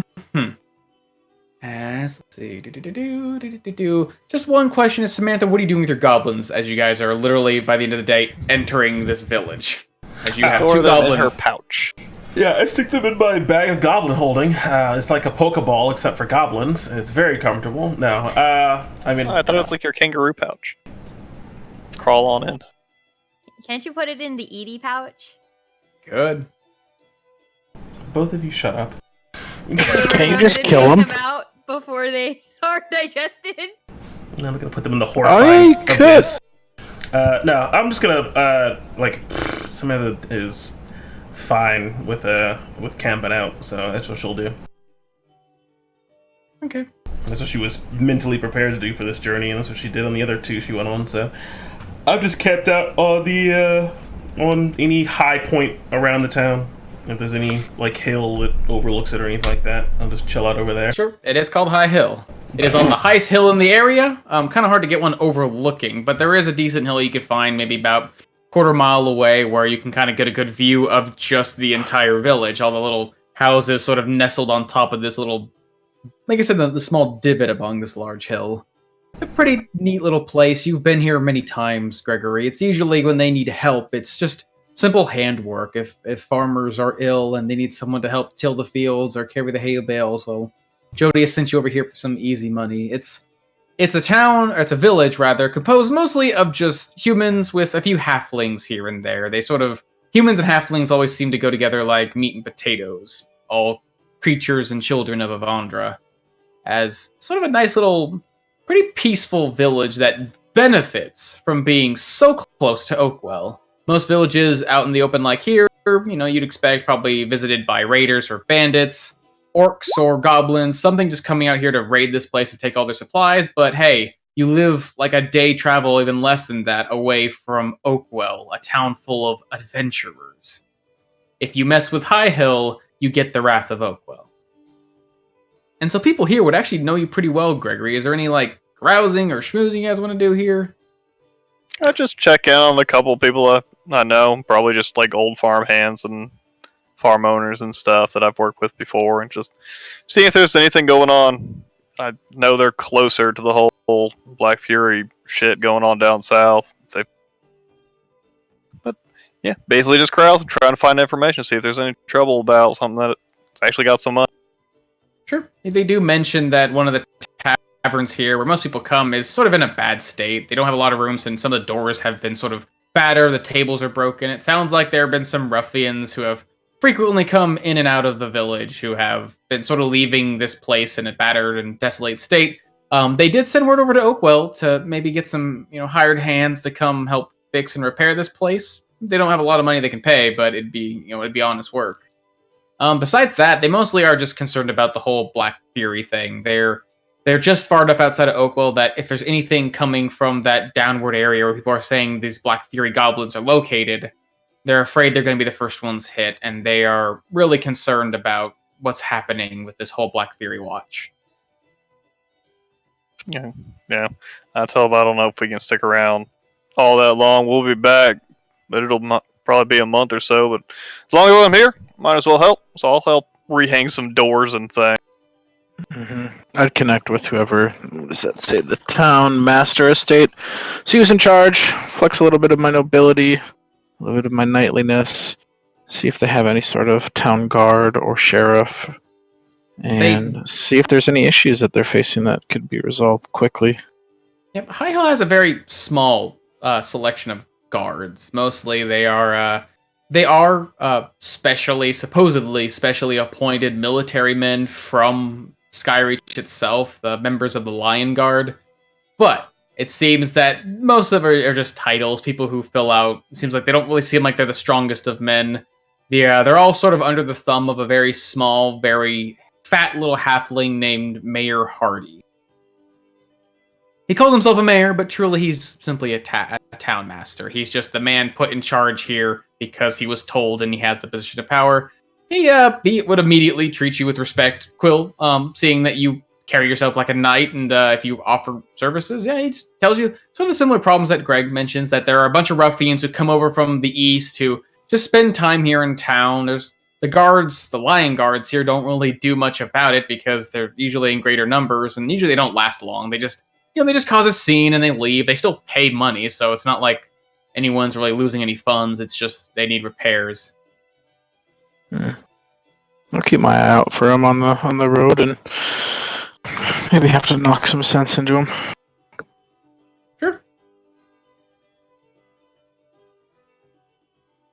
But yeah, that'd be it. I mean, if there's some people on the guards who are off duty, I would probably buy them a drink in the bar and regale them with some stories and have some good camaraderie and fellowship.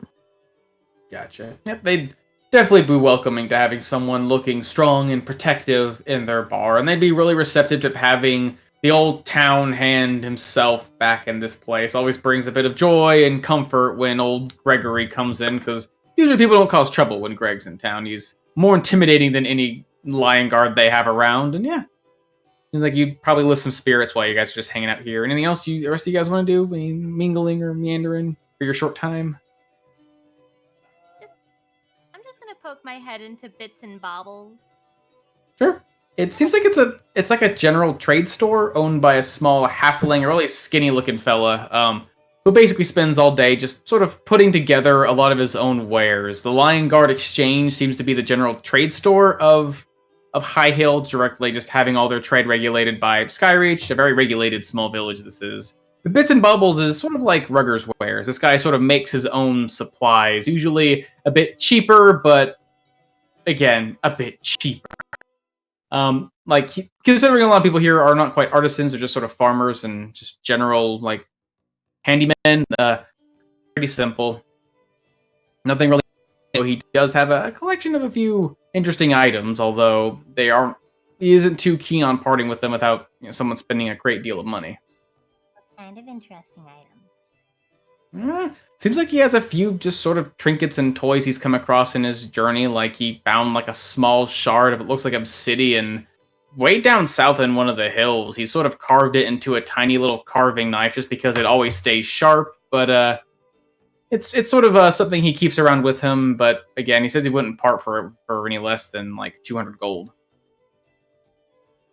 Is that the only trinket-like thingy? He has a few things. He has like a few more just little baubles and bits. Like he has this tiny little glass sphere that he doesn't really know how it works, but when he found it, he gives it a shake, and somehow it almost looks like he sees something inside. Like it looks like filled with clouds, or sometimes if he shakes it, it looks like it becomes like a bright little golden orb, or sometimes he shakes it, it becomes like a crackling of lightning or swirling like wind or something. Oh, that's cute. I want to buy that. I mean, he'd offer it to you for about 150 gold pieces. Yes. He can have 15 platinum. Oh, crap. Yeah, he'd be happy to have that, as he hands you this tiny little glass orb. You give it a shake, and you can look at it, and it almost seems like, yeah, as you look into yourself, it seems like a small, tiny little golden orb pops up inside. Almost looks like the sun when you look at it. It's like a little druid crafting a ball. Yeah, I'm keeping that. But otherwise, all I'm going to do is put a conjure animals back into my beautiful purple stone and just hang about the little town. Sure. Anything else y'all are doing? Party hard. I would ask, since they're my only company, after like probably having a bit of rest because I'm still exhausted. So sitting down with them for a little bit, I would probably ask Timbermaw if he was like attached to that animal. Just a rat. I was its master, and I was done with it. And he takes a big chunk of rat meat and just eats it.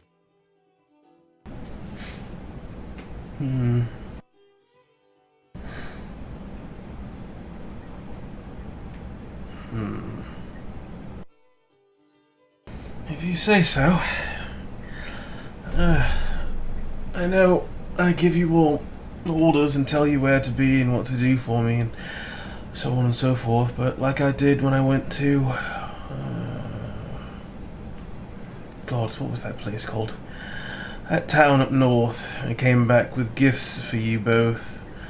I am also in a way, responsible for you. So if you need or want something, or desire something, voice your concerns so that I can facilitate them and we can continue working together happily. If that's what the master wishes. Yes. As I will, even though I'm terrible at it, Samantha always needs to watch her back, so I will insight check Timbermaw. Sure. What means that check? I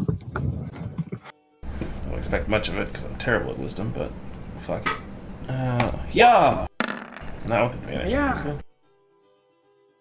Yep, definitely seems like he's not like he was before. Usually Timbermaw was sort of this quiet, reserved creature, usually at times subservient, especially after your original encounter, but it's been some time since you've actually last seen him. He seems like he's gotten himself into some scraps a couple times. He's got some new scars and marks on his body. His armor has to be patched up a couple times, but he just seems quiet, focused, less cowardly and, sniveling, and more just, I don't know. Kind of like how Clyde gets when he's aiming his bow down its sights and ready to kill something. He's just focused. Hardened by fighting unseen, it seems. Alright, that's all I want. Okay. So after a day or so, the sun rises, and unless there's anything else you guys want to do, Javen's going out and partying hard, bringing more light to the old Three Sheep Tavern. I'm assuming spending a bit more coin and buying drinks, getting everyone nice and drunk and happy. Absolutely. Besides that, travels go on for quite some time. The morning comes, and it's, after giving yourself a bit of credit and name, you go back to the road, traveling on for several more days. Let's see. Fast travel there, 1 day. Between these, 173.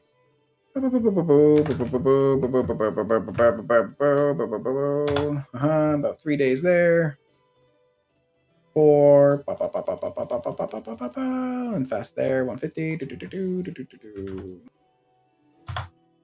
Okay. 7.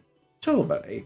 So on average, it takes you guys about 8 days going on the road. You pass through a couple of places. Again, they're hamlets. They're literally so small. If you stop on the road to look at them, you'd see the whole place. The first one, a place you've been to, Gregory, probably the farthest you've actually been outside of Oakwell. It's kind of a nice little hamlet all on its own. It's a small farming community known as Donshaw. They call it that because it's where the hills begin to steep down into open plain. And when the morning hits it, this golden light seems to cast over everything. It's where they say a lot of elderly folk on this side of Mobia go to retire, because it's like a dozen or so houses open in this open area. Just a few farms, just a few pastures of wheat, and just a beautiful sight. Yeah, I've been to Crossway before a couple times. Oh, that's true. Yeah, I've been to Crossway. That's as far as I've been. That's true. So this is just one of the stops you'd make along the way. Nice little peaceful place. And yeah, you guys go around and carouse here for a bit, but again, they seem pretty peaceful. There's not too much troubling them, especially other than the news that there are goblins coming here and about. They said that there was recently a goblin attack within the last couple of months, but thankfully a triad of adventurers from Oakwell actually came and quelled the problem. They were pretty fortuitous to get there in time. But besides that, not really much going on here. They're just kind of happy, simple folk, just happy travelers. Oh, what's up? Luna? Sorry, that was actually. Okay. And after spending about a day there, you do find yourself at a last little hamlet. This one not even a human settlement, though, like one of the few very rare halfling-only settlements known as Glad Lodge. It's this tiny little place among the hills and trees where you see these little huts. They look pretty cute until you this is like a cozy little place until you walk up to the doors and the tops of the doors hit you in the chest. It's not a lot of lodging here for big folk like you. It just seems like their own little halfling hovel. They have their large stone that's like obelisk of sorts that holds the ancient symbol of Avandra upon it, the goddess they revere. They actually are super excited to see you guys because they don't often get travelers stopping their way. Usually people just walk right past them without seeing them. So knowing that they're there, Gregory, you help lead them there. And much to Javen, I imagine's happiness, like most halflings do when travelers come into their town, it's worthy of a celebration. And so they have to throw like a small little festival, mostly just drinking and dancing, just a night of enjoyment and carousing. Spending time, spreading your name, and just enjoying being with the common folk. It's kind of refreshing. What kind of dancing? What kind of music? It almost seems like this strange little merry jig, lots of strings, and even a few small like flutes and a couple of brass instruments. Every little creature that almost seems like with their tiny feet, halfling love to kick and jump when they dance. And so it's almost like a little foot dance they do, a little jig, halfling jig. Yeah. But they just simply enjoy having you guys there. And again, for some of you, maybe it's just a nice break from the usual pace of things, traveling from town to town, looking for problems to solve. These people are just happy to have travelers. And finally, after much time of travel, a final fast-paced push, some of it being a bit exhausting, the open plains, basically the hills falling into open plains to a flat area, where some of you have been before and some of you haven't.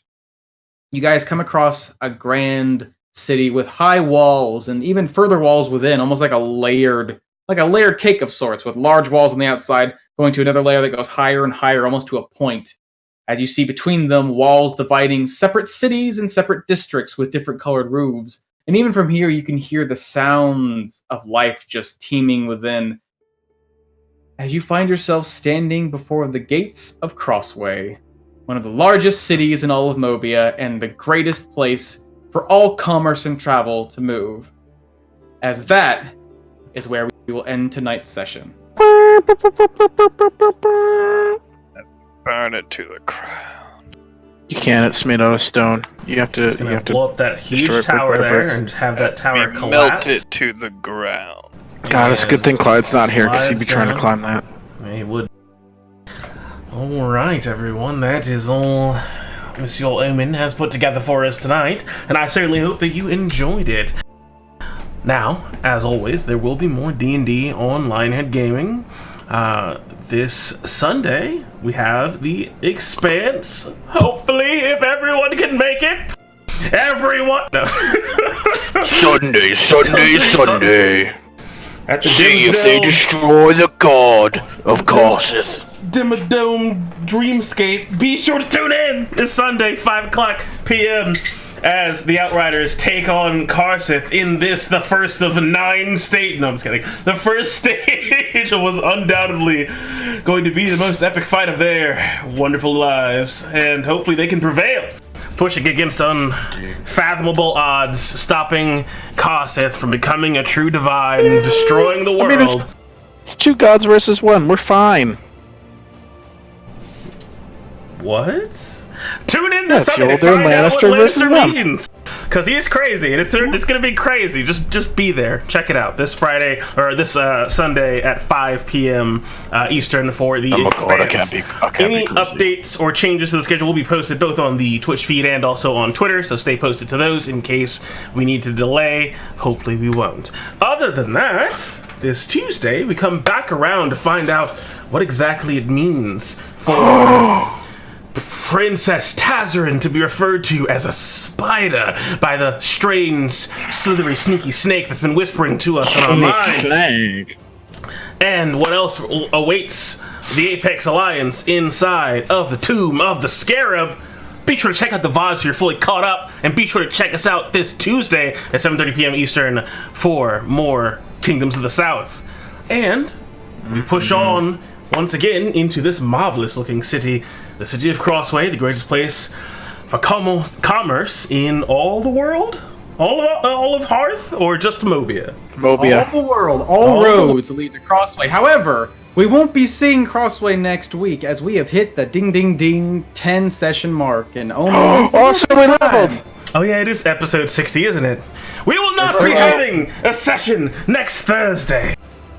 No. There will be no Song of Rapture.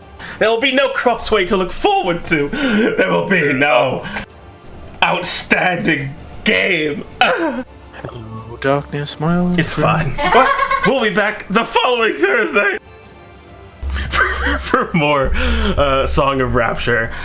So I certainly hope to see you there. And as always, want to give a big, wonderful shout out to our outstanding sponsors, Outstanding Coffee, a small batch coffee company that make to order batches of fresh, high quality coffee and ship them right to your door. You can use promo code LION10 to get yourself a sweet discount and help support the channel. Also want to thank Zeno Hunden for following and Barthakis for following and for subscribing. Appreciate your assistance and help, and I hope you enjoyed tonight's stream.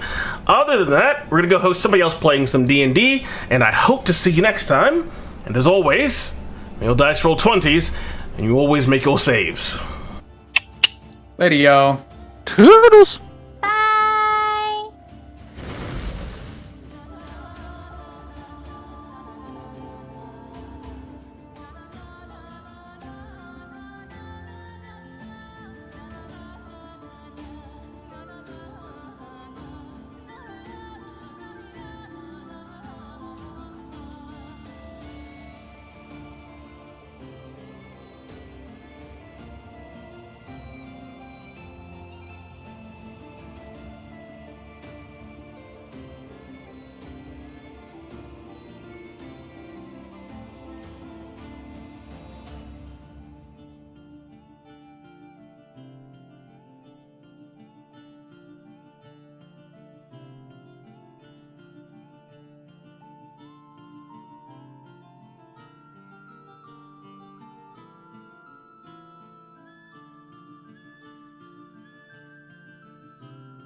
Holy shit, thank you so much. Thank you so Hi. much.